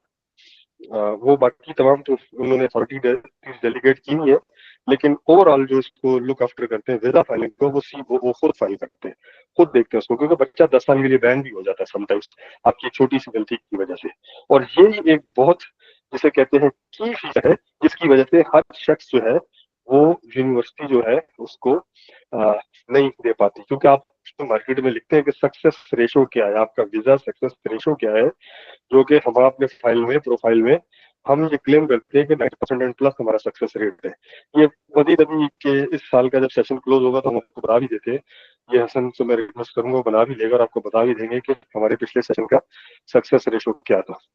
उसके बाद जब वो फाइल हो जाती है तो फिर उसके बाद जो वीजा ऑफिसर है जो एम्बेसी में होगा, हमारा नहीं, जिस कंट्री में जाना है, फॉर एग्जाम्पल उसमें यूके जाना है तो ब्रिटिश हाई कमीशन जो है, यूएस जाना है तो यूएस एम्बेसी, वहां से जिस शख्स ने वीजा देना है वो उसको इंटरव्यू के लिए बुलाता है। और इंटरव्यू जो है उसका कोई खास फॉर्मेट नहीं होता। इंटरव्यू जो होता है वो बेसिकली आपके जो डॉक्यूमेंट सबमिट करवाए होते हैं उन्हीं की बुनियाद पर होता है। तो उस वो जो डॉक्यूमेंट्स हैं उन्हीं को फिर क्या कहते हैं, गो थ्रू करते हैं। अब इसमें क्या होता है कि जो मिसाल के तौर पर स्टूडेंट सियालकोट में है या फैसलाबाद में, इस्लामाबाद में है, तो उस रीजनल ऑफिस की जिम्मेदारी है या उस लोकल ऑफिस की जिम्मेदारी है कि वो इनिशियल तैयारी करवाते हैं। वो जो हसन ने कहा था स्टाफ 1 और स्टाफ 2 की बात जो कर रहे हैं, वो बेसिकली वो स्टाफ 1 वही है जो वहाँ ऑफिस में होता है और वो उसको तैयारी करवाता है कि यार ये पॉसिबल क्वेश्चंस होंगे और इनके आंसर प्रोबेबल या पॉसिबल भी आंसर होंगे जो तुम्हारी रिक्वायरमेंट जो तुमने डॉक्यूमेंट में लिखे हुए हैं और जो तुम चाह रहे हो वो ताकि सिंक हो जाए। जब वो सिंक हो जाते हैं तो उसके बाद क्या होता है कि फिर फाइनल इंटरव्यू जो है वो यहाँ हेडक्वार्टर में होता है। वो समटाइम्स ऑनलाइन भी हो जाता है। समटाइम्स क्या होता है कि अगर लोग ज्यादा हैं तो हेडक्वार्टर से टीम विजिट कर लेती है, फैसलाबाद चली जाती है, ओकाड़ा चली जाती है, मुल्तान चली जाती है, इस्लामाबाद आ जाती है। तो बच्चों को बुला लेते हैं वहाँ पे and they spend A complete day with them. और वो जो फेस टू फेस इंटरव्यू होता है वो करके और फिर उसके बाद वो रिकमेंड कर देते हैं, ये नहीं करते। जब वो रिकमेंड कर देते हैं कि हाँ रेडी, तो फिर हम क्या करते हैं कि उसकी अपॉइंटमेंट ले लेते हैं वहां से वीजा ऑफिसर से कि जिसकी अपॉइंटमेंट दे दें कि किस तारीख को वीजा पे आ जाए। वो एम्बेसी से वो मिल जाती है, अपॉइंटमेंट मिलती है, बच्चा जाके इंटरव्यू में अपीयर हो जाता है एंड उसके बाद फिर वो वीजा अफसर जो फैसला कर लेता है कि वीजा देना है कि नहीं देना, वो मोस्टली ऑन स्पॉट ही फैसला कर लेता है। एट सम केसेस 2 से 3 दिन लग जाते हैं, वो उसको डिलीवर कर देता है। वीजा लग गया ये नहीं लगा, अगर लग जाता है तो वेल एंड गुड, स्टूडेंट चला जाता है। और अगर केस नहीं लगता तो फिर अपील करने की कुछ ऑप्शंस होती हैं। वो एक फिर अलग से एक सेपरेट इशू रहता है कि फिर अपील की जा सकती है या उसको जो उसने ऑब्जेक्शन लगाई है उस ऑब्जेक्शन को भी हम जरा कुछ ऊंच नीच कर सकते हैं।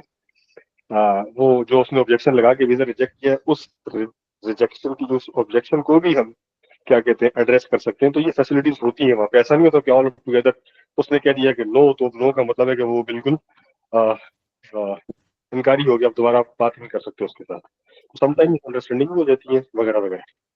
तो ये टोटल जो स्ट्रक्चर है इसका जो वॉक थ्रू है जो मैंने आपको करवा दिया इसका। अब इसमें कोई सवाल हो तो पूछ ले, अगर कुछ चीज ऐड करनी हो। नहीं नहीं हाँ, बिल्कुल ही। इसमें जैसे उमर भाई ने एक्सप्लेन किया, ओवरऑल तकरीबन 5 से 6 डिपार्टमेंट इन्वॉल्व होते हैं एक स्टूडेंट के साथ। पहला कॉलिंग डिपार्टमेंट आ गया, सेकंड काउंसलिंग डिपार्टमेंट आ गया, थर्ड एडमिशंस डिपार्टमेंट आ गया, फिर कंप्लायंस डिपार्टमेंट, फिर वीजा डिपार्टमेंट और फिर एंड पे एनरोलमेंट डिपार्टमेंट। तो ये बच्चा इन सारे डिपार्टमेंट से गुजर के अपना पूरा प्रोसीजर कंप्लीट करता है। हम्म। तो ये जो अकोमोडेशन वगैरह है ये लास्ट वाला एनरोलमेंट डिपार्टमेंट डील करता है। बिल्कुल, एनरोलमेंट बच्चे की और अकोमोडेशन वगैरह में जो हेल्प करता है वो लास्ट इन। अगर आप ऐसे थोड़ा सा टेक्निकली देखें तो admission, compliance department, enrolment department और एडमिशंस डिपार्टमेंट, ये एक ही डिपार्टमेंट में आगे सब डिपार्टमेंट्स हैं ऑपरेशंस में। ऑपरेशंस में इसमें एडमिशंस भी आ जाता है, कंप्लायंस भी आ जाता है और एनरोलमेंट भी आ जाता है। ये इन सिंक होकर काम करते हैं एक दूसरे के साथ, मतलब ये आइसोलेशन में काम कर नहीं सकते, इन्होंने इन सिंक होकर करना है। अच्छा, आप अगर ये पूछना चाह रहे हैं कि क्या स्टूडेंट का जो वीजा लग गया है तो वो at the end of day किसको क्रेडिट जाएगा? नहीं वो तो ऑब्वियसली ईएस ग्लोबल नहीं, के वो सीओओ को जाएगा। ईएस ग्लोबल के सीओओ को जाएगा। वो हमने अपनी अंदर की तो परफॉर्मेंस भी तो मार्क करनी है ना हमने कि ये परफॉर्मेंस किसकी है। ठीक है, बिल्कुल ऐसे ही है। तो वो जो परफॉर्मेंस है वो बेसिकली उस ब्रांच मैनेजर की है। अच्छा अच्छा अच्छा। तो जो दैट्स टीम ग्रेट। लीडर आप उसको मतलब के मॉडर्न जबान में टीम लीडर कहते हैं। फॉर एग्जांपल अगर फैसलाबाद का एक केस है तो फैसलाबाद का एक केस है तो वो जो सक्सेस है या वो जो क्रेडिट है, जो ये हमारी इंटरनल असेसमेंट की बात कर रहा हूँ, वो डेफिनेटली वो जो आउटर वर्ल्ड है वो तो क्रेडिट जाएगा उसको जिसने वो काम किया, क्या वो तो पूरा कंपनी को जाएगा ना, सीईओ को और कंपनी नाम को जाएगा। लेकिन और जो इंटरनल है वो हमने अपने बेसिकली एम्प्लॉयज को, ऑफिस को मार्क भी करना है, हमने उनकी परफॉर्मेंस को भी देखना है, हमने उनको इंसेंटिव उस हिसाब से देने हैं, उनकी प्रमोशन उस हिसाब से देखनी है, बाकी सारी चीजें भी देखनी है। ठीक है, तो इस पूरी सूरत हाल में ये जो होता है, क्योंकि बच्चा जो होता है वो एक्चुअल में एक पर्सन ऑफ कांटेक्ट जो होता है उसके साथ लिंक होता है। ये सारे के सारे जो आपको मैं बता रहा हूँ, डिपार्टमेंट बता रहे हैं कि अपने तौर पे अपना काम कर रहे होते हैं।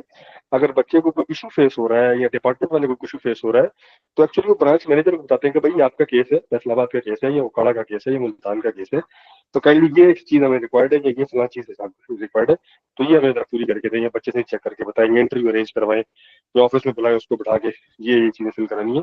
तो at the end of day जो हमारा इंटरनल असेसमेंट का तरीकेकार है, दैट क्रेडिट गोज टू, या that performance goes to that particular branch manager. अगर कोई बच्चे का इशू निकलता है, बच्चे ने कोई फेक डॉक्यूमेंट प्रोवाइड किए हैं या कुछ इस तरह का है, तो उसका रिस्पॉन्सिबल भी उसका ब्रांच मैनेजर ही और होता है। डिस्क्रेडिट फिर उसी का ही है।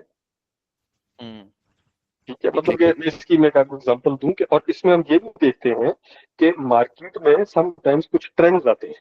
ठीक है, कुछ अर्सा पहले एक ट्रेंड आया था फेक डॉक्यूमेंट, लगातार ऐसा हुआ कि एक सिटी है वहां से लगातार 8, 10, 12, 15 फेक डॉक्यूमेंट्स पकड़े गए, ऊपर नीचे पकड़े गए।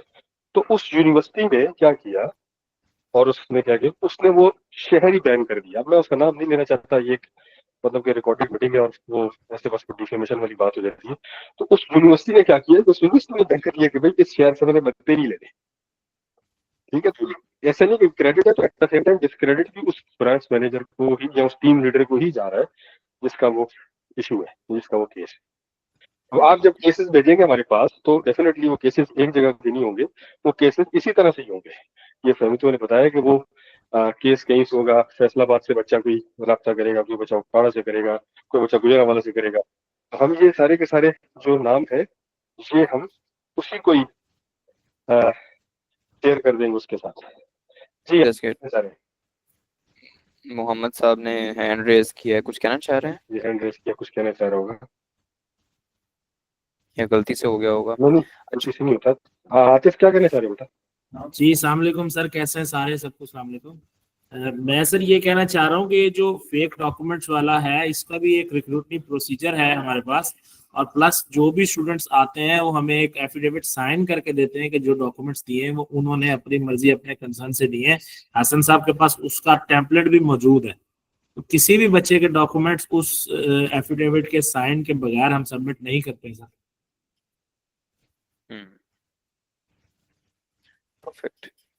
अच्छा, उमर साहब मुझे एक थोड़ा सा एक बर्ड आई व्यू दें कि फॉर एग्जांपल अभी क्या कन्वर्जन रेशो चल रही है सेल्स डिपार्टमेंट से और क्या कहते हैं जो लास्ट डिपार्टमेंट है इनरोलमेंट डिपार्टमेंट, उसके दरमियान में आप ये कहना चाह रहे हैं कि जो इनिशियल कांटेक्ट और एंड जो स्टेट जो होगी उसकी बात कर रहे हैं आप?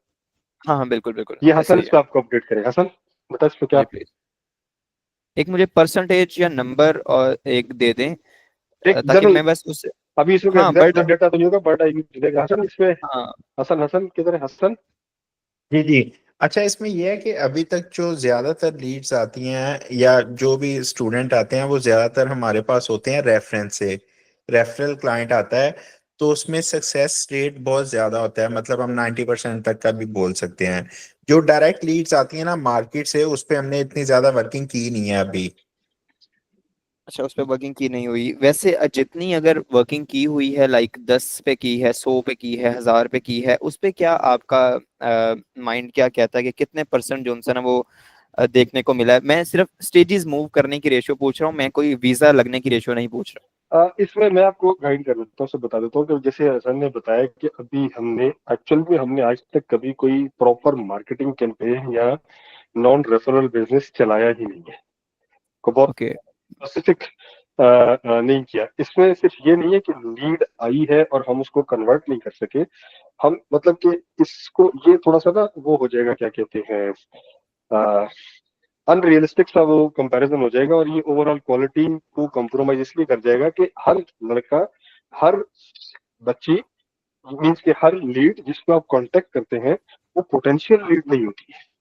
जब ठीक है। पोटेंशियल होगी तो फिर वो क्या होता है कि आपकी एवरेज और बाकी चीजें भी खराब हो जाती है। सब फॉलो हो गए, जैसे मैं हूँ अभी, मैंने एक जैसे फॉर एग्जांपल एक कुछ अर्सा पहले अपने बेटे का गेमिंग पीसी बनवाना था, तो गेमिंग पीसी बनवाने के लिए क्या हुआ कि मैं जब गया गेमिंग पीसी के लिए तो हमने कुछ 15 दुकानों से रेट्स लिए, चीजें चेक की, वो बनाया हिसाब किताब, और उसके बाद फिर हमने एक चीज को फाइनलाइज किया। तो अब हम जिस दुकान पे गए थे वो दुकान वाला हमें क्या कहते हैं नहीं कैच कर सका, तो ये उस लीड का फेलियर हो सकता है। लेकिन द अदर डे जब आप मीटिंग की, ये फहमीद आपको अवेलेबल नहीं था, हम इस्लामाबाद गए थे, जो कोरियंस वाली जो मीटिंग की मैं बात कर रहा हूँ, तो हमने वहां पर एक जगह प्लाजा में जहां हमने गाड़ी खड़ी करी थी वहां की, बाकी लोग थोड़ा लेट हो रहे थे, बाहर गर्मी भी ज्यादा थी, तो सामने एक गैजेट शॉप थी, मैं और मेरा बेटा गैजेट शॉप में चले गए। वहां जाकर हम लोगों ने देखना शुरू किया, वैसे गैजेट्स हमें बहुत पसंद है, तो ये भी देख, ये भी देख, ये भी देख, कुछ समझ नहीं तो वहां बैठ गए। वो बोस के स्पीकर रखे हुए थे, हमने कहा बोस के स्पीकर में म्यूजिक म्यूजिक चलाओ, उसने हमें वो म्यूजिक म्यूजिक चला के दिखा दिया। और कुछ और भी हमें मालूमात लेनी, कुछ चीजें हमने खरीदनी थी, हमारे प्लान में है लेकिन अभी नहीं खरीदनी थी, उसके बारे में मुझसे मालूमात भी ली, कुछ कम्युनिकेशन भी किए, कुछ बाद में टेलीफोन के ऊपर मैसेजेस भी एक्सचेंज हुए, एंड दैट्स ऑल। अब ये उसके कागजों में तो पोटेंशियल लीड हो सकती है, लेकिन हम तो फिजिकली टाइम पास कर रहे थे और एक अपॉर्चुनिटी हमें मिली कि यार ये काम हमने 1 साल बाद करना है, अगर एप्पल विजन हमने 1.5 साल बाद लेना है तो लेट्स गेट, ले लो ना, थोड़ी सी अंडरस्टैंडिंग हो जाएगी, थोड़ी सी रिसर्च बेहतर हो जाएगी।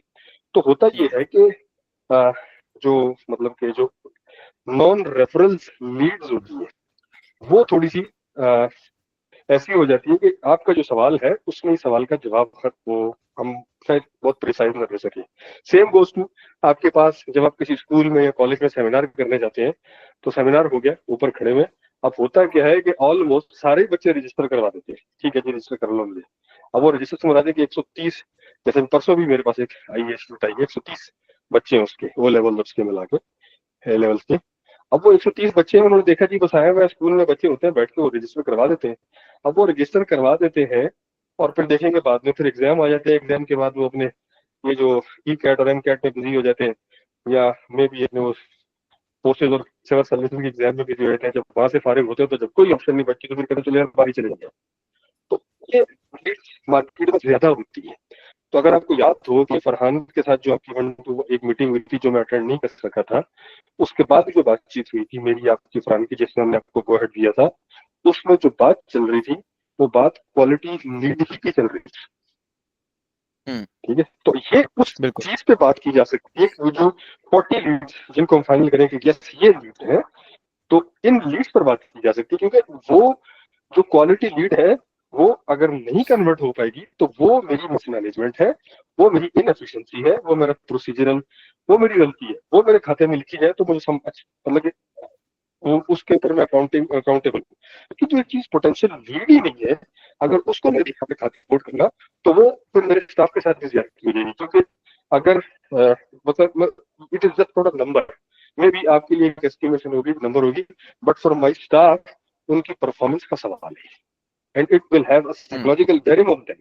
तो मैं इसके ऊपर भी इस तरह से कोई फिगर, कोई नंबर कोट नहीं करना चाहूंगा। कॉन्टेक्स्ट मैंने आपको सारा बता दिया है। रेफरल क्लाइंट जो है वो 90% प्लस का है, इसमें तो कोई गारंटी मतलब नहीं, बात ही नहीं है। Same goes to quality Leeds, आप उसका भी ये ले सकते हैं कि जो क्वालिटी लीड्स है वो 90% एंड प्लस में चली जाती है। एक और बात बताऊंगा आपको कि अगर मिसाल के तौर पे एक दफा बच्चा हमारे पास ऑफिस आकर बैठ गया है, ये कल किसी मीटिंग में हम बैठे हुए थे, तो वहां पर इसका जिक्र चला, जिसको कुछ लोगों ने फिर बाद में वेरीफाई भी किया, सॉरी अटेस्ट भी किया, मैं वेरीफाई नहीं कहूंगा, कि एक दफा एक शख्स हमारे ऑफिस में आके बैठ गया है काउंसलिंग में, फॉर एग्जांपल लाहौर में हेडक्वार्टर में, उसको हमारी डायरेक्टर ऑपरेशन ने मिल लिया या काउंसलिंग डिपार्टमेंट वालों ने मिल लिया, तो ये भी 90% अब तक की बात ट्रू है कि फिर वो बच्चा बाहर जाएगा तो हमारे थ्रू ही गया है या नहीं गया, फिर वो कहीं और नहीं गया, फिर उसको जो मर्जी को बता दे, ओ नहीं वो हिला नहीं। That's good. ये भी साउंड्स गुड। अच्छा, यानी अब मैं इसको अगर प्रिसाइजली इसको एक वो करना चाहूँ तो ये है कि ये कैंपेन हमारा इस चीज के अंदर इनबाउंड लीड के अंदर बेंचमार्क भी सेट करेगी। प्रोबेबली प्रोबेबली करेगी, बिल्कुल। क्योंकि कल आज ही अपने जो एग्जीक्यूटिव स्टाफ है उनके साथ हुई थी बातचीत आपकी इन लीड की क्वांटिटी को लेके, बिकॉज हमने सेल टीम्स को भी इस तरह से करना, और कल भी बहुत जो आपसे मैंने उस पर डाटा भी लिया आपसे, कल पूरे जितने भी राउंड द क्लॉक हमारे राउंड द कंट्री के हमारे वो एजेंट्स हैं, सब एजेंट्स हैं, और जो बाकी हमारे अपना स्टाफ है, उन सब के साथ कल मीटिंग है हमारी इस मौजू पे कि how to match pace with your क्या कहते हैं पोटेंशियल डिलीवरी जो आप हमें कर रहे हैं। मीन्स हम 40 तो लीड्स को देख रहे हैं कि हमें क्वालिटी लीड्स मिलेंगी, मगर ये बात जरूरी नहीं है 40 हो, 20 भी हो सकती है, एक दिन 90 100 भी हो जाएगी, तो उसको हम इस तरह से देख रहे हैं। ठीक है, बिल्कुल। अस्सलाम वालेकुम फरहान साहब, thank you so much Sir, for joining. please continue. I'll just join for a short time. Please, आप लोग continue करें. I'm just listening. Thank you so much. वाह भाई, तूने वो सुननी है बात में रिकॉर्डिंग, जो मिस्ड इट, क्या कहते हैं व्हाट, यार, I've barely managed to. कोई बात नहीं है, वी अंडरस्टैंड, तेरी कमिटमेंट बहुत तो आजकल हार्ड नहीं है, बट वी ये कि अंडरस्टैंड यार, हाँ एंड वी आर ग्रेटफुल कि तू आया है, इट्स हाँ क्या कहते हैं स्पीक्स वेरी हाँ क्या कहते हैं हाई ऑफ यू। तो वो ये हॉट डिस्कशन चल रही है, जरा थोड़ा सा रिदम बनाओ, तो प्लीज आप लोग कंटिन्यू करें. I'm just please please, thank that's you good. भाई। हाँ अच्छा, अब उमर साहब देखें, हमने भी जॉनसन है बहुत सी चीज़ें अपने एंड पे फाइनलाइज की हैं, और हमने बहुत इसमें ब्रेनस्टॉर्मिंग की है। उसके अंदर ना, अब ये मैंने जितना भी आपसे लाइफ साइकिल पूछा है ना, इस लाइफ साइकिल को हमने ना एक इमोशन टर्म्स के अंदर ना अपनी कैंपेन के अंदर जोड़ना है। ठीक है, जो हमारी कैंपेन है, अपना सफर अपनी पहचान। अच्छा, अब मैं इसमें एक हमने मिनट ठहरिएगा, हसन की जरूरत है, because he has to go accounts issues चल रहे हैं, तो अगर इसकी जरूरत नहीं तो इसको हम गुड बाय कह दें हसन को। ठीक है, Hasan, thank you very much, कुछ जरूरत हुई तो फिर हम आपसे रब्ता कर लेंगे। Thank you so much.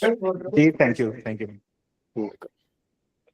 अब मैं थोड़ा सा अपना सफर अपनी पहचान को ना थोड़ा सा मजीद आपको कॉन्सेप्चुअली आपको थोड़ा सा और रिफाइन करता चलूं इसको, क्योंकि जब हमने प्रपोजल में इस चीज को लिखा था तो उसके नीचे एक चीज बहुत क्लियरली मेंशन थी कि ये भी एक ड्राफ्ट स्टेज के अंदर है, इसने मजीद रिफाइन होना है। ओके, अब अपना सफर अपनी पहचान की जो मेन थीम है, मैं आपको थोड़ा सा इसके अंदर बताऊं। इसके अंदर हमने हिस्टोरिकल टच दिया है, इसके अंदर हमने इमोशनल टच दिया है, इसके अंदर हमने लॉजिकल टच दिया है, और इसके अंदर हमने थॉट प्रोवोकिंग टच भी दिया है। अब मैं सारों को इनको बारी बारी लेके चलता हूँ। सबसे पहले हम बात करते हैं हिस्टोरिकल टच के ऊपर। जो हमारा थीम है वो बेस करता है एक ऐसे बंदे पे, यानी बेस से मुराद ये है कि हमारा एक ऐसा इन्फ्लुएंसर या ऐसा पीआर ग्रुप इसको पोस्ट करेगा या इसका फेस बनेगा इस कैंपेन का, जिसकी एक लीडरशिप के अंदर या पेरेंटिंग के अंदर या स्टूडेंट एम्पावरमेंट के अंदर एक अच्छी कमांड है, एक अच्छा ट्रस्ट है। ठीक है, इसकी एग्जांपल्स जो सी हैं, आप लोग इन्फ्लुएंसर लिस्ट के अंदर जो हमने फाइनलाइज किए हैं कुछ लोग, उनको देख सकते हैं। मैं उम्मीद करूंगा आपने वो लिस्ट देखी होगी, अगर नहीं देखी तो आप उसको जरूर देख सकते हैं। उसके अंदर जो मोस्ट प्रोमिनेंट नेम अभी तक निकल के आ रहा है, जो हमें ऐसा लग रहा है कि हमारी तरफ से वो 60 to 70% जो सा है उसको हम फाइनलाइज करेंगे एज आवर कैंपेन फेस, वो है सलमान आसिफ सदीकी। ठीक है, आई डोंट नो कि आपको उसका पता है या नहीं पता। इससे पहले हमें भी उसके बारे में कम नॉलेज था। जब हमने इसके ऊपर R&D की, हमने 10-12 नाम निकाले, जिसके अंदर कासिम अली शाह भी हमने देखा, प्रोफेसर डॉक्टर जावेद इकबाल साहब को भी देखा, आरिफ सदीकी को भी देखा, फहद खान को भी देखा, जावेद चौधरी को, कैसर अब्बास को, तंजीला खान को, इवन के मुनीबा मजारी को भी हमने देखा। फिर अगर हमने इन सारों को फिर जब जेन जी की तरफ मोल्ड किया तो हमारे पास दो नाम और भी निकल निकल के आए, जैसे उमैर जालिया वाला हमारे पास निकल के आया, हमारे पास सानिया शोएब निकल के आई, शकीबुल हसन निकल के आया। ठीक है, तो ये हमारे पास कुछ ऐसे नाम थे जो नाम हमें ऐसा लग रहा था कि हम इनको सामने रख के अपनी बेस बना सकते हैं। मैं उम्मीद करूंगा आपको बेस की समझ लगी होगी। बेस वो चीज है, अगर मैं इसको शॉर्ट वर्ड्स में करूं, तो जिसने हमारी कैंपेन को चलाना है, वायरल करना है, या जिसकी जिसकी जो हमारी कैंपेन की जुबान है। आप ये समझ लो, ठीक है। जो हमारी कैंपेन का फेस है वो है एक इन्फ्लुएंसर, जो हमने एक लिस्ट निकाली, हमने उसके थ्रू अपनी कैंपेन को डिलीवर करना है। यहाँ तक बात समझ आई? Sounds good. Okay, that's good. और मैंने अभी आपके सामने एक नाम रखा, सलमान आसिफ सिद्दीकी। अगर आपके पास इंटरनेट है, मोबाइल है, तो आप इसको सर्च भी कर सकते हैं, या मैं उम्मीद करूंगा कि ये काफी ज्यादा फेमस भी हैं, आपको इनके बारे में पता ये भी मेरे होगा। सामने थोड़ा सा है, मुझे बता ये सकते मेरे हैं? सामने खुली हुई है, देखा मैंने। Okay, that's good. Okay, Salman Asif Siddiqui basically एक पेरेंटल कोच भी हैं, और साथ ही साथ एक इनकी अच्छा अथॉरिटी वाली जो सी है, इंस्टाग्राम पे भी फॉलोइंग है, यूट्यूब पे भी फॉलोइंग है, फेसबुक पे भी फॉलोइंग है, और इनका जो मेन ग्रुप है वो भी एजुकेशन से ही रिलेटेड है, जो कि इनकी कंपनी है, ठीक है। बट हमारे कंपेटिटर नहीं है ये, ठीक है, बट हमारा पैगाम अपनी ऑडियंस तक जरूर पहुंचा सकते हैं, ठीक है। हमने इस चीज को भी बहुत ज्यादा ध्यान में रखा। ओके, एनीवेज, इसके बाद हम चलते हैं अपने फेजेस के ऊपर, जो मैंने थोड़ा सा एलेबोरेट किया था इसके अंदर के हमने इस थीम को किस तरह से टच देना है, ठीक है। तो उसके लिए मैं अपनी अगर वो थोड़ी सी बात को शुरू करूं, तो मैंने सबसे पहले बात किया था हिस्टोरिकल टच का। हिस्टोरिकल टच से मुराद ये है कि हमने इस थीम के अंदर क्लियरली ये चीज डिफाइन की है कि पाकिस्तान को आज तक जिन पर्सनालिटीज ने एक जंप दिया है ना, और एक जोन सा है वो जे कर्व दिया है, वो लोग अब्रोड से पढ़े हुए थे। ठीक है। फॉर एग्जाम्पल, सबसे बड़ा नाम जिसमें दो नाम बड़े आते हैं, कायद आजम और एक इलामा इकबाल, ठीक है। Allama Iqbal from Europe, Quaid Azam from UK, ठीक है। और ये लोग गए थे, पढ़ के वापस आए थे, और तभी ये लोग इतना जोन सा है खड़े हो सके, इतने इनके अंदर हिम्मत पैदा हुई, ठीक है। और इन्होंने अपने साथ फिर अपने राइट हैंड लेफ्ट हैंड बनाए और एक लीडरशिप का रोल प्ले किया। ये है इस थीम का थोड़ा सा हिस्टोरिकल बैकग्राउंड, ठीक है। मैं उम्मीद करूंगा कि ये आपके सामने सेंस बना रहा होगा। अगर कोई भी चीज आपको इनसेंसिबल लगे तो आपने मुझे It's उसी टाइम making बताना sense. है। It's making sense. Let me put this concept to the word. कि powerful people comes from powerful places. Exactly, ठीक है, ये exactly. powerful people comes from powerful places, and then those people make the world powerful. ठीक है, वो नई बिल्कुल। जगह पे जाते हैं, वहां जाके, ये बेसिकली एक इंडियन मूवी का डायलॉग है। एग्जैक्टली तो ये वर्ड्स यही है, लेकिन ये 3-4 दिन पहले मैंने एक सेमिनार किया था, तो उसमें मैंने एग्जैक्टली ये अल्फाज इस्तेमाल भी किए थे। So I understand powerful people comes from powerful places, and then those people wherever they go they make places powerful, those places जहाँ वो एग्जैक्टली, जाते हैं। इसमें सिर्फ ये नहीं है, हमारे पास और बहुत सारी एग्जाम्पल्स हैं। हाँ हाँ बिल्कुल। बट मैं आपको एक कॉन्सेप्ट समझा रहा हूँ फिलहाल, जो हमने जहां तक रिफाइन किया है थीम, हम उसको एक कैसे सिस्टमेटिकली लेके चल रहे हैं। उसके बाद दूसरा, इसके अंदर थोड़ा सा कंट्रोवर्शियल कॉन्सेप्ट डालना जरूरी है। देखें, जितनी भी कैंपेन्स है ना, आज तक कभी भी ऐसा, यानी वो आपने सुना होगा नहीं, एक कहावत के publicity is publicity, no matter negative और पॉजिटिव। आज तक जितनी भी कैंपेन्स वायरल गई है ना, उनमें से 90% जो कैंपेन्स थी वो कंट्रोवर्सी बेस्ड थी, ओके, ठीक है। एंड हाउ डू यू क्या कहते हैं, सी दिस? ओके, इसमें बेसिकली कंट्रोवर्सी है नहीं। अगर हम चाहते हैं अपने ब्रांड को कंट्रोवर्शियल साइड पर लेके जाके कैंपेन को वायरल करवाना, तो पॉसिबिलिटी निकल सकती है। कैसे?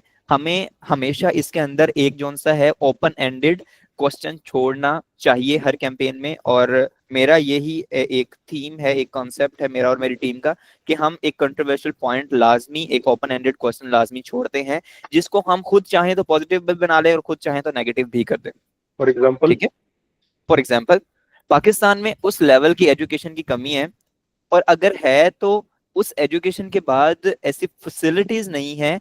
और इसी के मुकाबले में अगर अब्रॉड में कोई देखा जाए, तो उसी जगह पे सेम प्लेस पे हमें एजुकेशन भी मिलती है, एजुकेशन के बाद इंटर्नशिप भी मिलती है, उसके बाद हमें वहां पे कस्टमर्स, हम स्टार्टअप करते हैं तो हमें सपोर्टर्स में मिलते हैं, हमें मेंटोर्स भी मिलते हैं, हमें इन्वेस्टर्स भी मिलते हैं, हमें जो सा कस्टमर्स भी उसी जगह पे मिलते हैं। और इस चीज की पाकिस्तान में कमी है, और इस चीज को हम as a controversial point of view से भी प्लेसमेंट कर सकते हैं, और इसको एक पॉजिटिव पॉइंट ऑफ व्यू से भी प्लेसमेंट कर सकते हैं। ठीक है, ठीक है। क्योंकि इसके अंदर एक ओपन एंडेड ये क्वेश्चन है कि वी आर बेसिकली टारगेटिंग और पॉइंटिंग पाकिस्तान। ठीक है। ठीक है, तो ये एक आपको भी अपने माइंड में आ रहे होंगे इसके पॉजिटिव एंड्स भी और नेगेटिव एंड्स भी। ठीक है, ठीक है। Okay perfect. अच्छा, अच्छा, इसमें ना आई बिलीव, ठीक है, आपकी बात मुझे समझ आ गई है। आई कुड अंडरस्टैंड कि आप क्या कहना चाह रहे हैं, और इसको मैं फर्दर एलेबोरेट भी कर सकता हूँ as a student of politics and international affairs, कि जब भी किसी चीज को मशहूर करना होता है तो उस पे एक बहुत ही कंट्रोवर्सी क्रिएट की जाती है, there is no doubt about that. और उसमें किसी पेन पॉइंट को टच किया जाता है।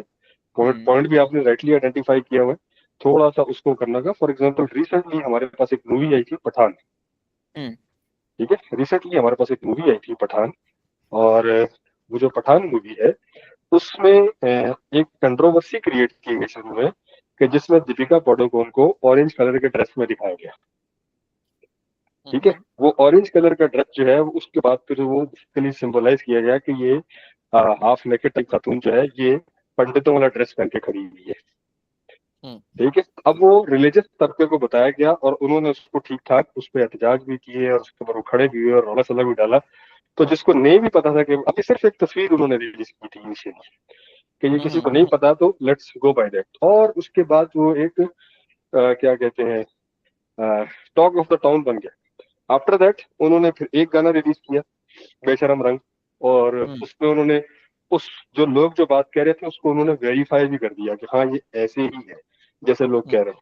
वो गाने का नाम भी देखो तो बेशरम रंग है, पूरी थीम उस पर बनाई जाएगी, और उसमें वो चल भी इसी तरह से, लग भी इस तरह से रहा है कि जैसे शायद वो, लेकिन उसमें पूरे सॉन्ग में सिर्फ वो एक ही सीन है जिसमें वो हार्डली एक सेकंड का नहीं है जिसमें उसने ऑरेंज कलर का वो जो वो ड्रेस पहना हुआ है उसने।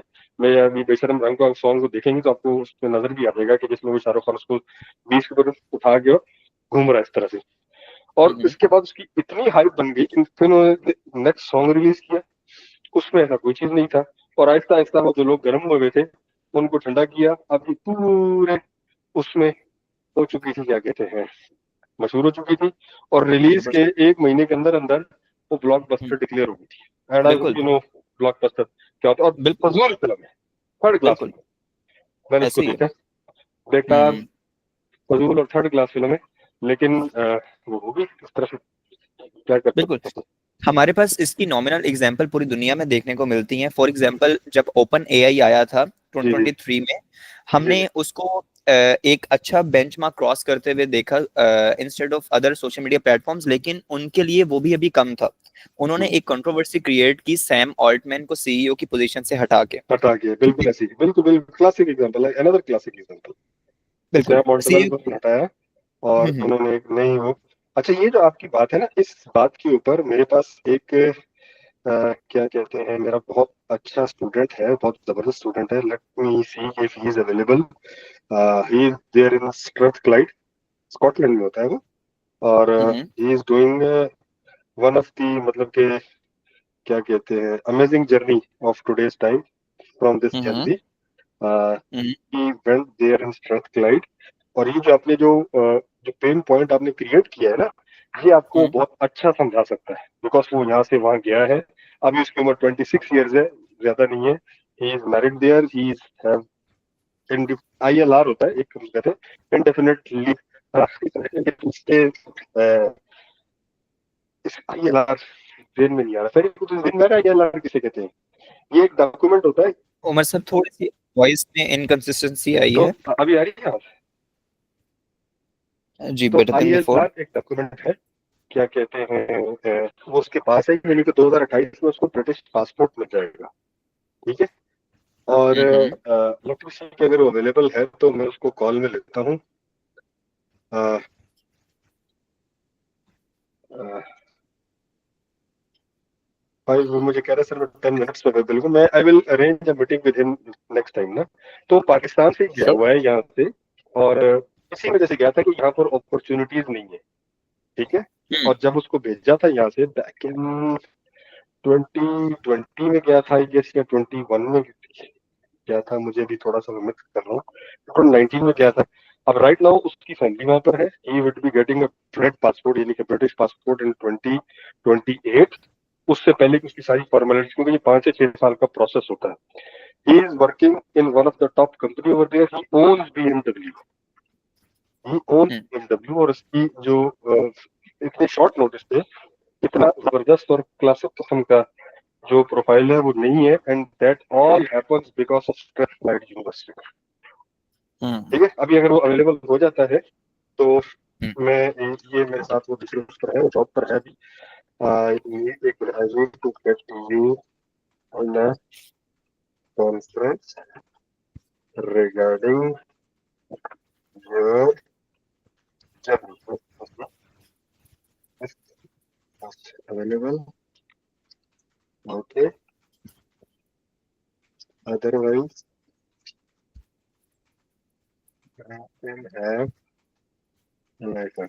ये आपको जो पेन पॉइंट है, कंट्रोवर्सी जो आपने क्रिएट की हुई है, जिस पर काम कर रहे हैं, ये अच्छी समझा देगा। ठीक है, तो दैट्स ग्रेट। आपको उसके सारे वो टच में समझ आ जाएंगे और वो जाएंगे, and that would be great sir. Okay अच्छा, कभी कभी अक्सर ऐसा होता है कि हम कंट्रोवर्सी अपने लिए क्रिएट करते हैं, हम बैकएंड पे बैठे होते हैं, marketing team, as a marketing team हम बैठे होते हैं और हम ना मीडिया को कंट्रोल कर रहे होते हैं। लेकिन बाज़-औक़ात ऐसा होता है कि अक्सर हमारी हाथ से चीज़ें आउट ऑफ कंट्रोल हो जाती हैं। इसकी एक लॉजिकल एग्जांपल ये है कि अगर हम फिजिकल कोई कंट्रोवर्सी क्रिएट करें तो वो हो सकता है 10, 100, 500 बंदों तक जाए, लेकिन अगर हम ऑनलाइन डिजिटल प्लेटफॉर्म पे कोई कंट्रोवर्सी क्रिएट करते हैं तो ऑनलाइन उसका कोई एंड हमें अक्सर देखने को नहीं मिलता अगर वो कंट्रोवर्सी ज्यादा वायरल हो जाए तो, क्योंकि वो 1 से 1000, 1000 से 1 लाख, 1 लाख से 1 करोड़ तक जाती है और 1 करोड़ को एक कोई भी सोल मार्केटिंग एजेंसी हैंडल करने के काबिल नहीं होती। तो इसके लिए हमेशा एक बैकअप प्लान बनाया जाता है और वो बैकअप प्लान उससे अगली ही कैंपेन होती है, या कैंपेन होता है या उससे अगला ही एक पॉइंट होता है। जिस तरह फॉर एग्जांपल हमारी कैंपेन के लिए कि फॉर एग्जांपल खुदा ना खास्ता हम एक कंट्रोवर्सी क्रिएट करते हैं पीआर चैनल्स के थ्रू और वो कंट्रोवर्सी बहुत ज्यादा हमारे हाथों से निकल जाती है, ठीक है। निकल जाने के बाद हम उसको कवर अप इस तरह करते हैं कि फॉर एग्जांपल बाहर जाके बाहर का हो जाना गलत है और एक्सपोजर लेके पाकिस्तान को सर्व करना और एक पहचान बनाना, और सिर्फ अपनी नहीं अपने मुल्क की दुनिया के आगे पहचान बनाना एक प्राइड है, और यही है अपना सफर अपनी पहचान की मेन थीम। लाइक हम इसको क्लोजिंग एंड हमने इसको इस तरीके से देना है, इसको डायरेक्टली अपने मुल्क को ही पॉजिटिविटी की तरफ लाके। इसको हम ठीक है, इसके ऊपर एक डिस्कशन इस कंट्रोवर्शियल टच के ऊपर और रखेंगे, अभी नहीं। हाँ हाँ बिल्कुल बिल्कुल, ये हाँ, इस चीज की मीटिंग आज नहीं थी, ठीक है, मैंने आपको एक फ्रेमवर्क बताया है कि हम बैकएंड पे क्या चीज क्या किस कॉन्सेप्ट के साथ मूव ऑन कर रहे हैं, ताकि जब हमारी ये मीटिंग हो तो आपके माइंड में एक बहुत सी जोन सी है ना वो चीजें ओपनली हमारे सामने आप रख सकें। ये ना हो कि हम आपको उसी दिन बताएं, हम उसी दिन हमने फाइनलाइज करना हो, अभी ऐसे तक तो हम हम नहीं आपके करेंगे। साथ इतना ओपनली सब कुछ शेयर कर रहे हैं, इवन सिर्फ मेरे ख्याल से मैरिज की डेट शेयर नहीं की आपसे, बाकी तो सारा कुछ बता दिया आपको। ओके अच्छा, तो ये एक हमारी थीम का बैकग्राउंड है। मैं उम्मीद करूंगा कि आपको ओपनिंग इस थीम की और क्लोजिंग समझ में आ गई होगी। दरमियान में जो भी होता है, जैसे भी होता है, वायरल होता है, फ्लॉप होता है, सक्सेस मिलती है हमें, ठीक है, ये अल्लाह ताला बेहतर जानता है, ठीक है। हमारी पूरी कोशिश होती है कि हम इसको करें, और एक छोटी सी भी, और हाँ बहुत हद तक ये हमारे हाथ में भी होता है, हमारे बजटिंग के ऊपर भी होता है कि हम इस चीज को कितना मजीद वायरल करना चाहते हैं। ठीक है, ठीक है, तो ये एक ओपनिंग और क्लोजिंग मैंने बताई, और एक थीम और इसका बैकग्राउंड बताया जिसमें हिस्टोरिकल टच भी था, जिसमें एक नेगेटिव टच भी था, एक पॉजिटिव टच भी था, एक ओपन एंडेड टच भी था और एक क्लोज टच भी था।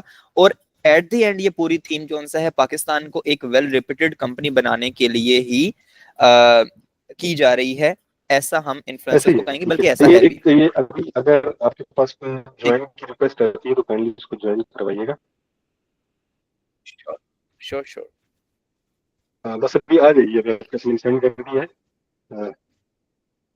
अगर आती हो बस उसको जरूर, ठीक है आप कंटिन्यू करें बातचीत। अच्छा इसमें मुझे ये बताइएगा कि अब तक की हमारी जो प्रोग्रेस है उसमें मैं आपसे पूछना चाहूंगा कि आपकी रिक्वायरमेंट्स पूरी हो गई हैं स्टेज 1 की।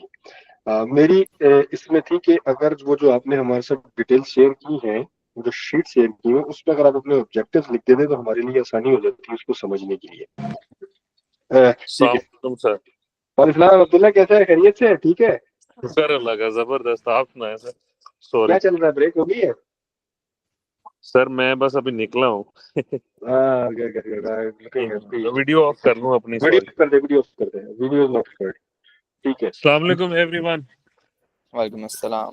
अच्छा अब्दुल्ला, क्या ऐसा हाल है चाल है? कि हमारी जो है ये एक मार्केटिंग प्लानिंग की एक कैंपेन चल रही है, ठीक है, और जी जी उसमें तुझे बेसिकली शामिल करने की एक वजह यह है कि हम अपनी जो मार्केटिंग कैंपेन है उसमें एक क्या कहते हैं पॉइंट या एक या कुछ कॉन्सेप्ट इंट्रोड्यूस करवाना चाह रहे हैं कि स्टडी अब्रॉड जरूरी इसलिए है कि पाकिस्तान में जो एजुकेशन सिस्टम है ये, और हम हायर एजुकेशन सिस्टम की बात करें, means universities and undergrad programme, जी जी न सिर्फ ये आउटडेटेड हो चुका है बल्कि इसके बाद अपॉर्चुनिटीज भी अवेलेबल नहीं है जाने के लिए, क्या कहते हैं, ग्रो करने के लिए। और वो जो लोग हैं बस वो स्ट्रगल करते करते टिल द टाइम वो एग्जेक्टिव लेवल पर एट द एज ऑफ 50-55 नहीं पहुंचते, they are unable to cope up with the system. तो अगर आप बाहर किसी यस पावरफुल प्लेस पे जाएंगे, किसी पावरफुल जगह पे जाएंगे, मीन्स के powerful people come from powerful places and Strathclyde is a powerful place अभी हमारी उसमें। तो अगर बच्चा स्ट्रेथक्लाइड में गया है तो वो स्ट्रेथक्लाइड को कैसे देखता है कि वो अभी I guess at the age of 27 years age है, जी सर, 28 ऑलमोस्ट। जी सर 28 ऑलमोस्ट होती है। तो अगर 28 ईयर्स का अब्दुल्ला है, और बेसिकली आई नो यू, यहाँ जो लोग बैठे हुए उनमें से कोई भी तुझे नहीं जानता, तो अगर तो अपनी जल्दी थोड़ी सी बताएगा कि अगर स्ट्रेथ क्लाइड में ना आया होता, यही पाकिस्तान में कहीं पढ़ रहा होता, और उसके बाद की अपॉर्चुनिटीज और उससे क्या फर्क पड़ा स्ट्रेथ क्लाइड जाने में, 2-3 मिनट में अगर तुम्हारी मार्केटिंग, असल में जो डायरेक्टर है जो हमारी मार्केटिंग कैंपेन को लीड कर रहे हैं, ये फसी साहब है जो लीड कर रहे हैं, ठीक है। और अस्सलाम वालेकुम फसील। वालेकुम अस्सलाम। और ये जो फसी है ये बेसिकली जो है क्या कहते हैं, काफी ये top entrepreneurship voice of Pakistan है जो कि ऑफिशियली डिक्लेयर है। इसके अलावा एक बड़ी वेल रिप्यूटेड फर्म एफएलसी फसी लाल के नाम से ये मार्केटिंग कंपनी चला रहे हैं, और पाकिस्तान में बड़े जो ब्रांड्स हैं उनके साथ ये काफी उसे काम कर चुके हैं। तो ओवर टू यू, अगर है तो 2-3-4 मिनट है सिर्फ ये थोड़ा सा समझा सके तो डिफरेंस हुआ, अगर अब समझ आ गई बात। बिल्कुल। जी जी, मुझे आपकी बात समझ आ गई है। सो फर्स्ट ऑफ ऑल जो है ना, मैं स्टार्ट यहाँ से करना चाहूँगा कि अगर मैं स्ट्रेथक्लाइड में, या even let's for example since I have been in the UK, मैं जो हूँ ना वो ग्लासगो में ही हूँ, ठीक है। तो ग्लासगो जो है ये आप ऐसे समझ लें जैसे इकोनॉमिकल कैपिटल है स्कॉटलैंड का, ठीक है। स्कॉटलैंड जो एक प्रोविंस समझ लें का, या एक जो स्टेट है अपना यूके की। तो मेन ऑब्जेक्टिव ये है कि अगर मैं स्ट्रेथक्लाइड में ना होता तो शायद सबसे पहली चीज़ ये है कि मैं अगर अपने मुल्क पाकिस्तान में किसी चीज़ से स्ट्रगल कर रहा होता तो वो थी कि मुझे कहीं अच्छी जगह एडमिशन मिल जाए, ठीक है।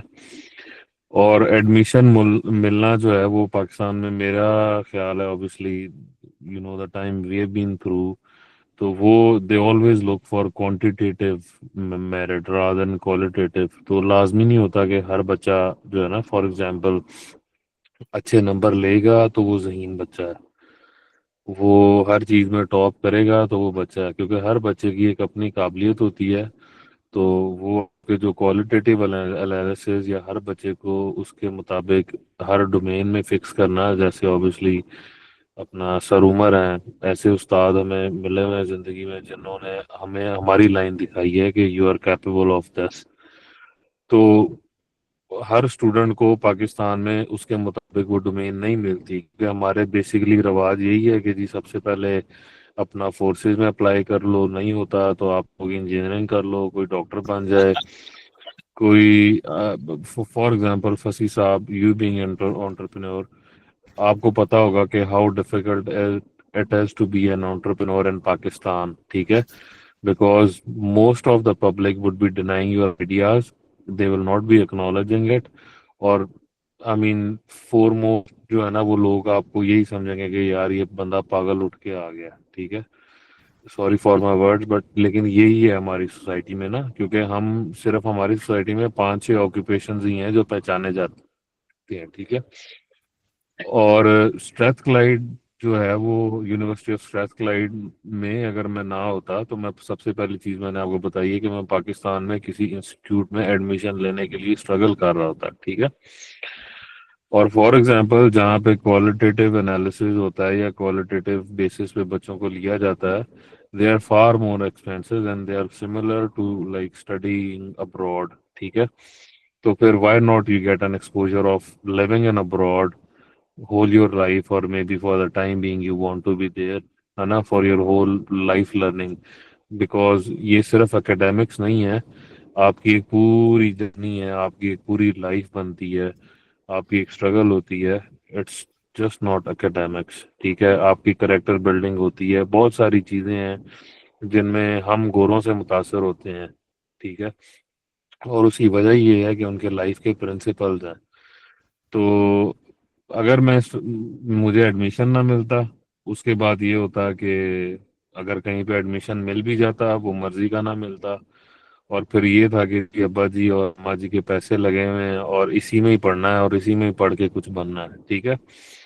और फॉर एग्जांपल मेरे जैसा अगर बच्चा होता जो कि पढ़ाई में इतना अच्छा ना होता लेकिन उसके कुछ और ऑब्जेक्टिव्स होते लाइफ को लेके, और उसकी एक प्रॉपर जहन में एम्पायर बिल्डिंग होती rather than just being a book worm, तो मेरे लिए ये चीज़ें बहुत मुश्किल थी कि मैं पाकिस्तान में रह के और मैं जो है ना वो अपनी एक खुद की दुनिया क्रिएट कर सकता। फिर ये है कि मैं जॉब के लिए तरले डालता किसी के, जब मेरी डिग्री हो जाती, ठीक है, कोई मुझे लेने को तैयार ना होता। उसकी वजह ये है कि ऑलरेडी मार्केट इतनी सैचुरेटेड है, और मैंने जैसे आपको बताया फॉर एग्जांपल कि लेट से मैंने कोई 3D डिजाइनिंग या आजकल for example if I want to be a bachelor in AI learning, तो पाकिस्तान में कोई उस तरह का प्लेटफॉर्म नहीं है अवेलेबल, या पाकिस्तान में उस तरह के गवर्नमेंट इनिशिएटिव्स नहीं है, या इवन के लार्ज स्केल पे they are not very good businesses जो है ना वो R&D अप्रोच अपने बिजनेसेस में इम्प्लीमेंट करते हैं। तो वो they they they only work for like कि हमारा बस एक सेल्स डिपार्टमेंट है और एक बैंक डिपार्टमेंट है और अकाउंटिंग एंड फाइनेंस है, दैट्स इट। लेकिन यहाँ पे जो बिजनेसेस हैं दे रिवॉल्व अराउंड एवरीथिंग, है ना, वो हर एक्सपेक्ट देखते हैं।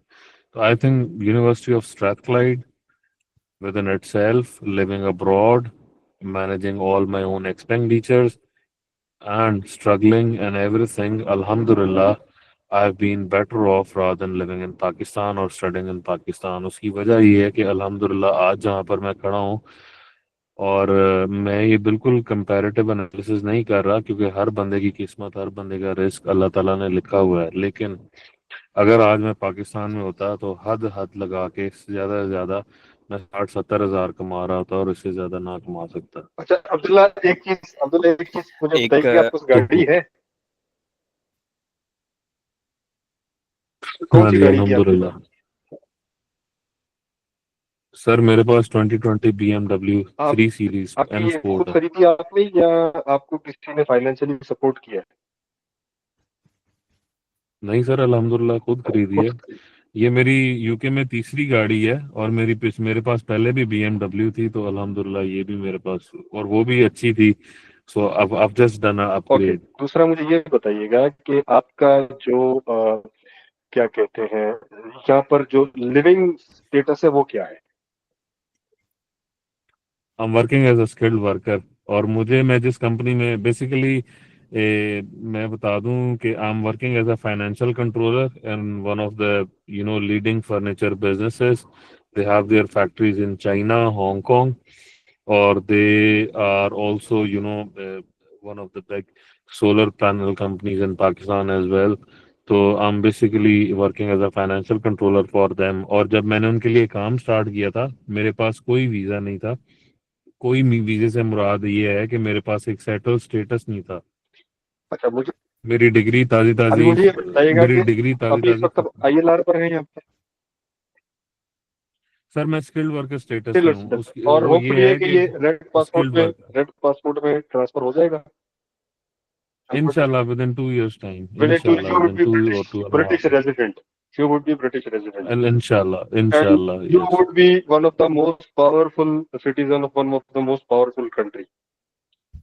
इंशाल्लाह ठीक हो गया। इंशाल्लाह। तो ये बताइएगा कि आपको एक स्ट्रेच क्लाइंट को एम्प्लॉयबिलिटी के नुक्ते नजर से थोड़ा सा एक्सप्लेन करोगे कि जो वो हम बात करते हैं एम्प्लॉयबिलिटी रेट क्या है इसका, एसेट्स का जिस तरह 95% है। आई थिंक स्ट्रेच क्लाइड का unless the student wants to go somewhere else, या फॉर एग्जांपल कई जैसे मैंने अकाउंटिंग एंड फाइनेंस की है and I decide to go somewhere else, मेरा नहीं ख्याल कि स्ट्रेथक्लाइड यूनिवर्सिटी का कोई there is any unemployability that you call, क्योंकि 99% of the my fellow students I know, they've all been employed their whole life, or maybe some of them they are doing well in their own family businesses. Even मेरे साथ कई लड़कों ने accounting and finance की है, so it's just not only about jobs. I mean they are having to be very good businessmen in their own capacity. तो अगर इस एम्प्लॉयबिलिटी को देखा मतलब जाए तो एवरेज सैलरी क्या, वो जो आपके जो बैचलर्स जो फेलो है आपके वो अर्न कर रहे हैं?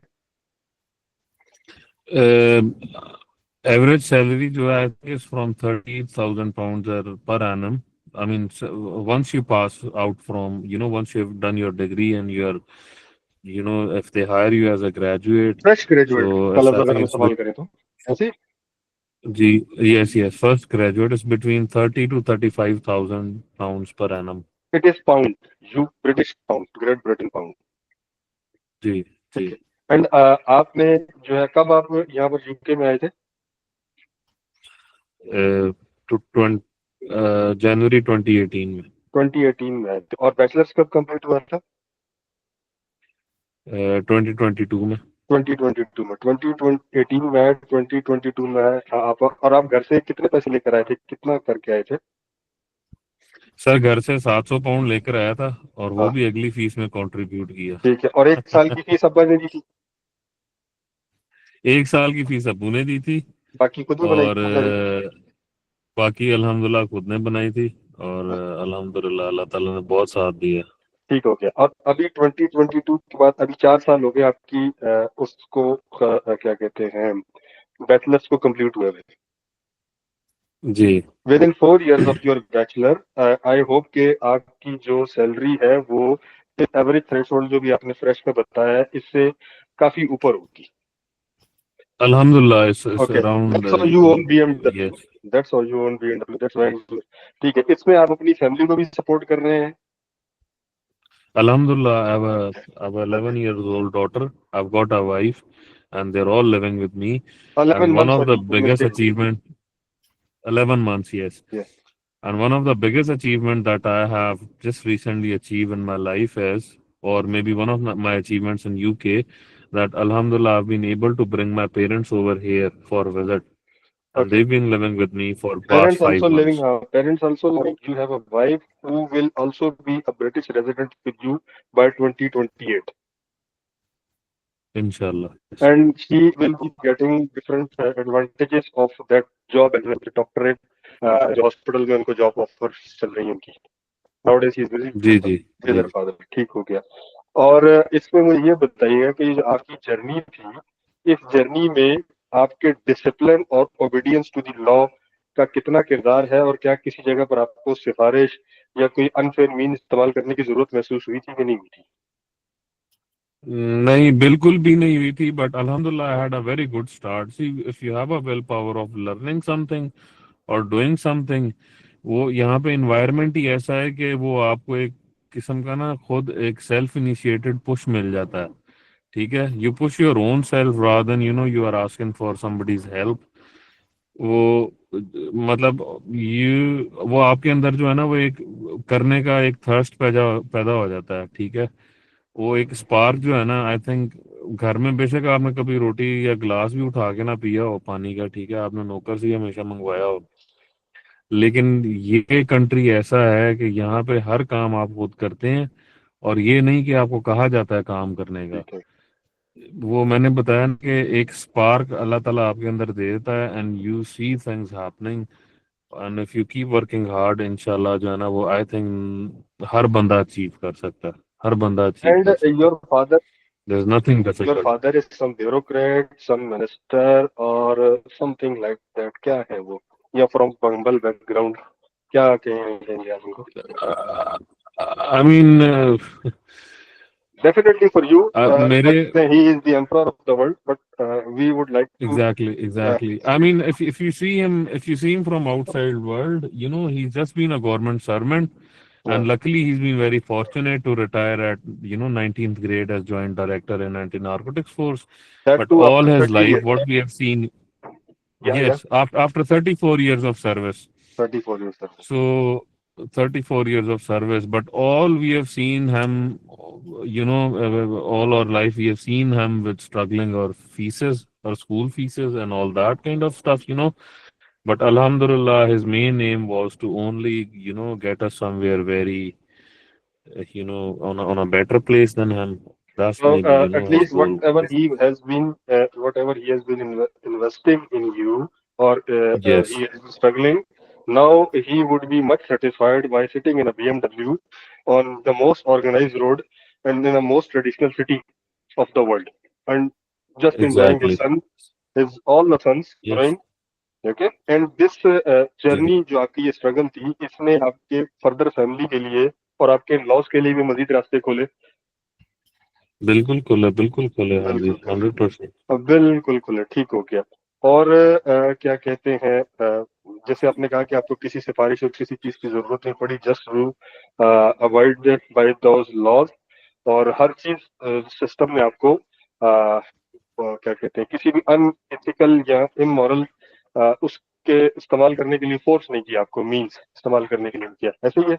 नहीं, अल्हम्दुलिल्लाह अल्हम्दुलिल्लाह नहीं। ऐसा कोई नहीं करनी, मतलब आप अपनी वो कह सकते हैं।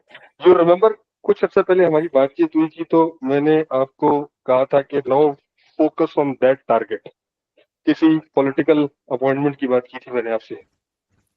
Yes, I remember you asking me to go to charity events and, keep building your public relations and, these kind of things. So, and you can have a political campaign. And by the end of that Yeah. Campaign और and result हम क्या देखना चाह रहे थे? To myself becoming maybe First Minister of Scotland or something like that. First minister of Scotland. फसी, please note this point के ये हमारी बातचीत हुई थी, एंड दिस गाय जो अपने आप को एक बहुत एवरेज स्टूडेंट, एक बहुत हम्बल बैकग्राउंड से बता रहा है, इसकी प्रोग्रेस अभी आपके सामने है। और उस प्रोग्रेस में हमारी 4-6 महीने पहले बात हुई थी। He is doing wonderful over there, बहुत सारे पाकिस्तानियों को संभाल रहा है वहां पर, from his own sources and resources, time दे रहा है उनको, जो कि आज की दुनिया में बिल्कुल नहीं है। एंड आई टोल्ड हिम कि आप इस तरह से पॉलिटिकल ये जो चैरिटी बेस जो क्या कहते हैं वो चीजें हैं, उनमें पार्टिसिपेट करें, बिकॉज आई कुड फील कि he may be first minister, basically Scotland में कहते हैं प्राइम मिनिस्टर को, like we have Hamza right now. This guy is totally potential, has the potential to become the one. ठीक है, इसमें दो चीजें मैंने आपको उसकी बताई, एक मैंने आपको ये बता दिया। सेकंड थिंग इज के let me put it in this way कि had I been blessed with a daughter और वो इसकी एज फेलो होती, तो he would have been my son-in-law as well. Okay, he is not my relative, he is not my एक, और ये सारा कुछ पॉसिबल हो सका जब इसको अच्छी गाइडलाइन मिली, एंड ही वेंट टू, और he was there in a powerful place, and that was Strathclyde, one of the powerful. Exactly, 100%. ठीक है, और इसमें जो है क्या कहते हैं, हमारे जो COO है आमिर, वो पर्सनली आपका केस खुद देख रहे थे, आपको याद होगा। बिल्कुल ठीक है, 100%. तो उन जो ES ग्लोबल का इसकी आपकी जर्नी में क्या किरदार था? सर मेरी जर्नी मेरे ख्याल से ईएस ग्लोबल है किरदार तो दूर, मतलब किरदार is a very one of the you know just a tiny element I would say, क्योंकि आई रिमेम्बर मीटिंग आमिर भाई, well see, without having any, as Mr. Umar has explained, without having any relationship, or I remember just to make my dad or my father being satisfied, that he's spending that. और मैं आपको समझाऊं बताऊं, sorry फसी साहब, sir Umar को तो पता है, मेरी जर्नी यहाँ से स्टार्ट हुई थी कि मेरे अब्बू के पास प्लॉट लेने के पैसे थे, ठीक है, सॉरी थोड़ा सा मे बी प्रोलॉन्ग्ड हो जाए, लेकिन मेरे अब्बू के पास प्लॉट लेने के पैसे थे, और मेरी अम्मी और मेरे अब्बू के दरमियान डिस्कशन ये चल रही थी कि हम प्लॉट लें या बच्चों पे पैसे लगा दें। तो एक सुबह को जो है ना, वो उठ के मेरे अब्बू ने कहा भाई प्लॉट स्लॉट नहीं लेना, मैं तो तेरी अम्मी ने डिसाइड है कितना कि ਅਸੀਂ तेनों बाहर भेज रहे हैं, ठीक है। वहां से मेरे अब्बू ने मुझे कहा कि हाँ बताओ अब तुम्हें क्या करना है, फैसला ये हमने कर लिया है कि तुमने इधर नहीं रहना, तुमने बाहर पढ़ना है, क्योंकि इसमें तुम्हारी बेहतरी है। और मैंने आमिर भाई को फ़ोन किया, आमिर भाई से मेरी सारी बात हुई, मैंने आमिर भाई को एक्सप्लेन किया कि आमिर भाई ये सिनेरियो है, मुझे नहीं पता कि आइदर आई एम गोना जैसे एक किस्म का मेरे ऊपर जुआ लग रहा है, और मुझे नहीं पता कि मेरे अब्बू जीत पाएंगे ये जुआ या नहीं जीत पाएंगे, इसलिए मैं चाहता हूँ कि आप आके एक दफ़ा मेरे अब्बू के साथ बात करें और तसल्ली दें। एंड आई रिमेम्बर इन 2017 और मे बी 16, आमिर भाई came all the way from Lahore to Islamabad to Rawalpindi, और he sat in a drawing room, और वहाँ पे सारी गुफ्तगू हुई, और मेरे अबू ने मे बी विद इन 20 और 30 मिनट्स ही जस्ट सेड कि ठीक है आमिर भाई, फिर आप अल्लाह का नाम लेके शुरुआत करें, मेरे पास प्लॉट के पैसे पड़े हैं, और थोड़े बहुत कम ही पेशी हुई तो इंशाल्लाह अल्लाह खैर करेगा, जो मेरी थोड़ी बहुत फसल है वो आ जाएगी तो मैं उसमें से आपको पैसे दे दूंगा। और then second option was to select where I need to go, और वो मेरे लिए स्ट्रेथक्लाइड था। सर अगर आपको याद हो वो अपना, आप एक हम उधर मिले थे बैरिया, सेकंड टाइम हमारी हुई थी, वो पिज्जा पिटारियन थे एक पिज्जा शॉप पे। आपके, नहीं नहीं सर वो हाँ पिज्जा शॉप भी थी, और just for the motivational purpose you had a meeting arrange with one of your fellows working American embassy. हाँ हाँ ठीक है, यस यस यस, ठीक याद है, हम जब तो फिल। वो उधर जा, हाँ जी, तो हाँ उधर जाके जो है ना वो मतलब हमारा जो है ना वो काफी और I think I was in the UK may be with in 6 और 7 मंथ्स टाइम, मेरा आइल्स सारा जो जर्नी था वो आमिर भाई ने किया, और everything even when I was here he is been very helpful in terms of कि ऐसा ऐसा कर लो, ये कर लो, वो कर लो। एंड बाय द वे अल्हम्दुलिल्लाह मैंने सिर्फ उस वक्त 65% या 70% स्ट्रेथक्लाइड में मार्क्स अचीव किए थे, and I was able to get like 2000 pound bursary. Bursary ये होती है कि they give you a question where वो कहते हैं ठीक है जी बच्चा अच्छा पढ़ने वाला है, तो हम ऐसा करते हैं इसको स्टाइपेंड। थोड़ा सा जो है ना, यस, हम थोड़ा सा जो है ना इसको फाइनेंशियली रिलैक्स कर देते हैं। So rather than giving you stipend what they do is कि वो आपको जो है ना they take that 2000 pound of your tuition fees so that you feel bit relaxed. So, yes, education, yes, global education, they've always been helpful. They're always been, and one of their biggest trees, or I would say their stem, Mr. Umar has always been there for me. No matter what the time is, what day it is, Eid वाला दिन है, मुहर्रम है, जो मर्जी है, दिन है, रात है, and I'm very obliged to say he's the only person I would rely on. There's have been many issues in my life, there have been many you know uh, ups and downs in my life where I couldn't share those things with my parents or even myself, and him and Mr. Amir, they've always been there, they've always been there. Thank you Abdullah for so और मैं आपको sorry sir एक बात मैं conclude कर लूं कि अगर for example if I take my self as one person of the family, अगर मैं पाकिस्तान से उठ के यहाँ पर आ गया हूँ तो सिर्फ पाकिस्तान का एक बंदा उठकर यहाँ पर नहीं आया, इसका मकसद ये है कि मैंने अपना पूरा खानदान जो है ना, आमिर भाई ने, मतलब आमिर भाई ने सिर्फ मुझे सपोर्ट नहीं किया, आमिर भाई ने एक पूरी फैमिली बना दी है। Not only the family, it's generation thing. Exactly, I mean, if I was in Pakistan, I've told you I would have been earning only 60 to 70,000 pound and would struggling with my bills. Not pounds, yeah. Sorry about that. I've just messed up the currency. But see, I mean, the main purpose is, if I was there, it's just not financial part of it. मैं आपको अगर बताऊं ना तो मेरे इस वक्त गोल बहुत ज्यादा है. If I want to build a business, I want it to be an empire rather than, where there is no leg pulling, there is no cultural differences. I want a very, very, diverse environment. ठीक है, हमारी एक cultural values हैं. आई do respect everything, लेकिन whilst living in Pakistan, I would have never achieved what I've done in 8 years. May be मैं 80 साल का भी हो जाता ना, मुझे इन चीज़ों का ख्याल ही नहीं था आना जो आज है, अल्हम्दुलिल्लाह. Exactly, we are lacking these kind of things. मेरा एक क्लाइंट है केल वाइन न्यूटन मंस के अंदर, ग्लासगो में ही है. तो Yeah, Newton Man is one of the expensive areas here. Yes. या एग्जैक्टली G775XJ में वो रहते हैं. Yes. I know where you are. Yeah. This gate. तो आप उनके पास हो भी आइएगा, बेशक 50 केल्विन में है वो. बेसिकली ना मैं आपको बताता हूँ, उनका ना हमारे पास हम उनका पूरा बिजनेस को ना मार्केटिंग साइड देख रहे हैं. Named as saltanic crystals. Pakistan से उनकी ना रिलेटिव्स हैं, नमक की उनकी ना पूरी की पूरी वो है. लाइक उनके पास एक ठेका जिसको आप कहते हैं ना कान का, वो है. तो वो बल्क सप्लायर हैं सॉल्ट के. ठीक है, तो उनका लिंक्डइन पे जितनी भी मार्केटिंग है, गूगल पे जितने भी पीपीसीज वगैरह हैं, वो सारे हम लोग देख रहे हैं. तो वो कहते हैं कि मैं यहाँ पे इस वजह से आया हूँ कि मुझे ना अपने आप को, उन्होंने अपनी बैग की बात की जब वो आए थे यहाँ पे. तो now he is 50 plus I believe. तो कहते हैं कि मुझे ना पाकिस्तान में अपने आप को प्रूव करना पड़ता था हर रोज. ठीक है, एग्जैक्टली. ठीक है, कहते हैं मुझे अपने आप को प्रूव करना पड़ता था. मैं यहाँ पे आया, I was an engineer in 4G, I don't know कौन सी इंडस्ट्री में वो पाकिस्तान में इंजीनियर थे. कहते मैं यहाँ पे आया, मुझे पहली फर्म ने 6 महीने सिर्फ सेपरेट डिपार्टमेंट्स के अंदर इंटर्नशिप करवाई कि यार इसको हाउ ना हो जाए कंपनी के बारे में. ठीक है, बट वी आर सॉरी फसी साहब, मैं आपको यही बताना चाह रहा हूँ कि I mean I can give you few examples, without any सिफारिश, विदाउट एनी हर्डल्स. अल्हम्दुलिल्लाह, अल्लाह ताला ने मुझे इतनी अपॉर्चुनिटी दी है कि आई हैव बीन वर्किंग.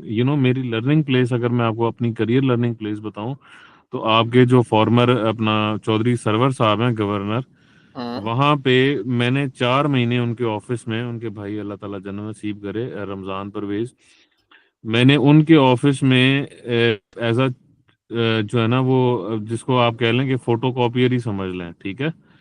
और मैं आपको फिर बता रहा हूँ, without any reference, I went as a trainee, I worked there 4 months without any salary. कोई 1 रुपया भी मैंने उनसे नहीं लिया. और अल्हम्दुलिल्लाह, दैट्स वेयर आई एम, जहाँ पे मेरी अकाउंटिंग एंड फाइनेंस की मेरी बेस बनी है, ठीक है. और हम लोग जो एज अ नेशन है ना Pakistani, if you consider it, हम लोग जो है ना वो फजूल के मसलों में फंसे हुए हैं. ठीक है जी, फलाने ने ये कहता, rather than making your own world, you just, हम दूसरों की गाड़ियों की तरफ देखते हैं, हम दूसरों के कपड़ों की तरफ देखते हैं. हमारे अंदर इतनी विल पावर नहीं है कि यार why not you make your own. समझे मेरी बात? अगर मैं कल को अगर मैं पाकिस्तान में होता ना, तो अभी मैं यही देख रहा होता कि यार इतनी गाड़ी इतने की, इतनी गाड़ी उतने की है. तो मैं टाइम वेस्ट क्यों करूं इस चीज पे? मैं टाइम इस चीज पे खर्च करूं कि मैं वो गाड़ी लूं और लेने वाला बनूं. और यहाँ पे वो फूफा नहीं है, यहाँ पे कोई, obviously if you are a prime minister, okay, that's very good, I do respect you for being a prime minister, but that's your job and that's it. I don't have to take time for you. I don't have to stand on the road. Oh, जी Prime Minister साहब आ रहे हैं, and that's what it is. I mean, I can give you a very, minimal example के रात को जो है ना वो, my father goes and to Juma prayers with one of my neighbors, Pakistani neighbors. तो वो अंकल वहां से 30 साल से रह रहे हैं. तो वो हमारी गली का ना रोड बन रहा है, and I've been living in that street for 2.5 years. सो रात को ना मेरे अब्बू को ना उन्होंने बताया कि ये रोड इस वजह से बन रहा है कि ना वो हमारा नेबरहुड में हमारा काउंसलर रहता है. काउंसलर का मतलब ये है कि हमारा जैसे एक ग्लासगो है पूरा बड़ा शहर, तो एक ग्लासगो का बड़ा काउंसलर होगा, ठीक है.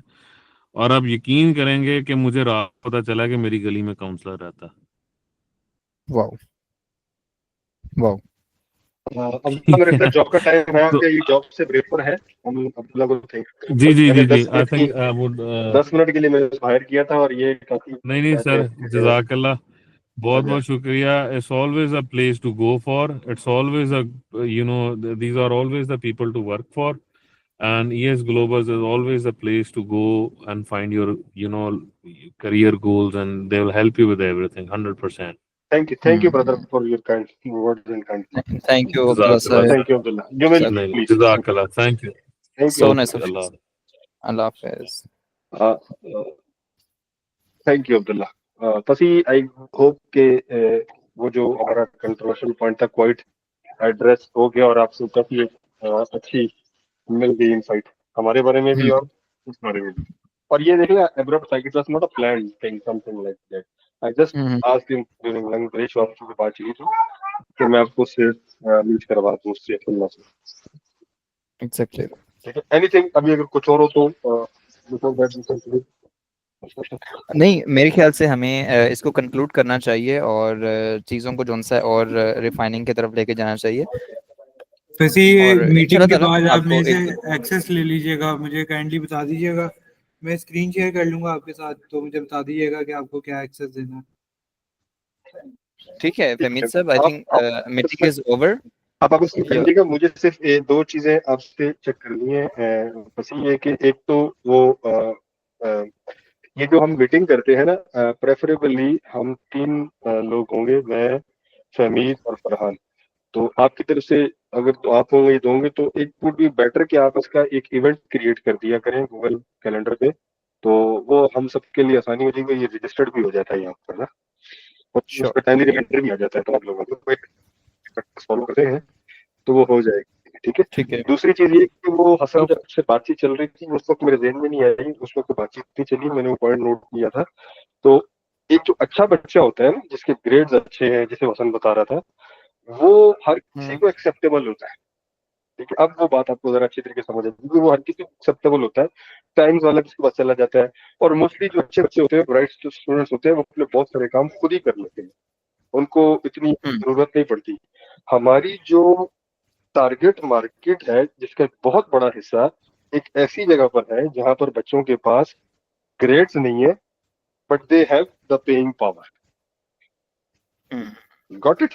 बहुत अच्छे ग्रेड नहीं होते, वो थोड़े से आप कह सकते हो कि स्पॉइल्ड चाइल्ड भी होते हैं, वो थोड़े से जरा नाज नफरों में पले हुए होते हैं, फिर पढ़ते नहीं है, उनके पेरेंट्स परेशान होते हैं बच्चों को लेके, और इस तरह से सिचुएशन चलती रहती है वगैरह वगैरह। तो वो एक बहुत आइडियल मार्केट है, क्योंकि ऐसे बच्चों को कोई काउंसलर नहीं लेता, कोई कोच नहीं लेता।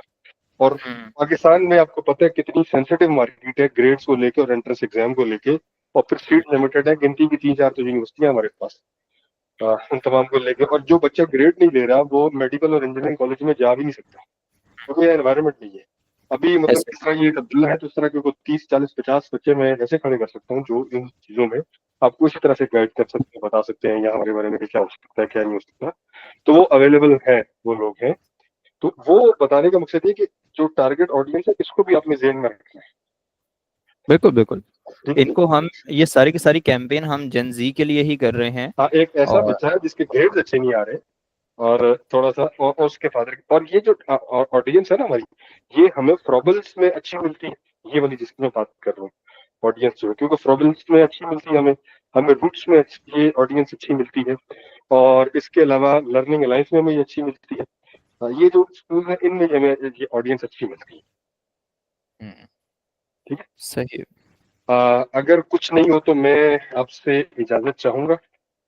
बिल्कुल, मेरे ख्याल से अभी हमें इजाजत लेनी भी चाहिए। मैं लंबा सेशन फहमीद हो गया साहब के बहुत। साथ थोड़ा सा काम कर लूँ। ठीक है, उसके अलावा वर्डप्रेस की जो साइट है, उसका मुझे बताइए कि क्या करना है, उसके मैं क्रेडेंशियल शेयर कर लूंगा आपके साथ, एंड वो सॉर्ट आउट हो गया इशू जो है वो, क्या कहते हैं, वो अगेन अब्दुल्ला के साथ एक और मेरा स्टूडेंट है, उसकी एक कंपनी है वहाँ पर, क्या कहते हैं, सॉफ्टवेयर, उसने ही वो उसी के पास था बेसिकली एक्सेस, उसने सॉल्व कर दिया उसको ना। That's ready Great, good to go. We just have to make a landing page वो कोई मसला नहीं है, ठीक है, वो जस्ट आप फैमिली क्रेडेंशियल्स उसको जो से देख वो लीजिए, हाँ फैमिली देख लेना, उसमें वो भी जी होगा, क्या कहते हैं, वो फॉर्म वगैरह भी अगर शेयर करना हो तो वो भी देख लेना सीआरएम उसको लिंक करने के लिए। ठीक है। ठीक है, अभी उन्होंने मुझे अपडेट नहीं दिया मीटिंग के लिए कि कब करनी है, उन्होंने सीआरएम वालों ने, आज मैंने कल भेजा, जैसे ही होगा तो कर देंगे। इफ नथिंग मोर तो लेट्स से गुड बाय, और फिर कल इंशाल्लाह मिलेंगे। अब हम कोई एक्शन प्लान के साथ होपफुली 1-2 दिनों में मिलेंगे, ठीक है, बस ऐसे ही है।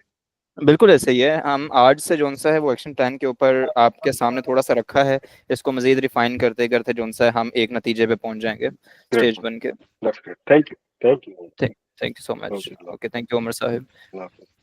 अल्लाह हाफिज। जी फहमीद साहब, आप स्क्रीन शेयर कर सकते हैं। मैं रिकॉर्डिंग ऑफ कर देता हूँ ताकि ये चीज़ें जो उनसे रिकॉर्ड ना हो, ये थोड़ी सी प्राइवेसी कंसर्न होती हैं, ठीक है। ठीक। कल रखते हैं बड़े आराम से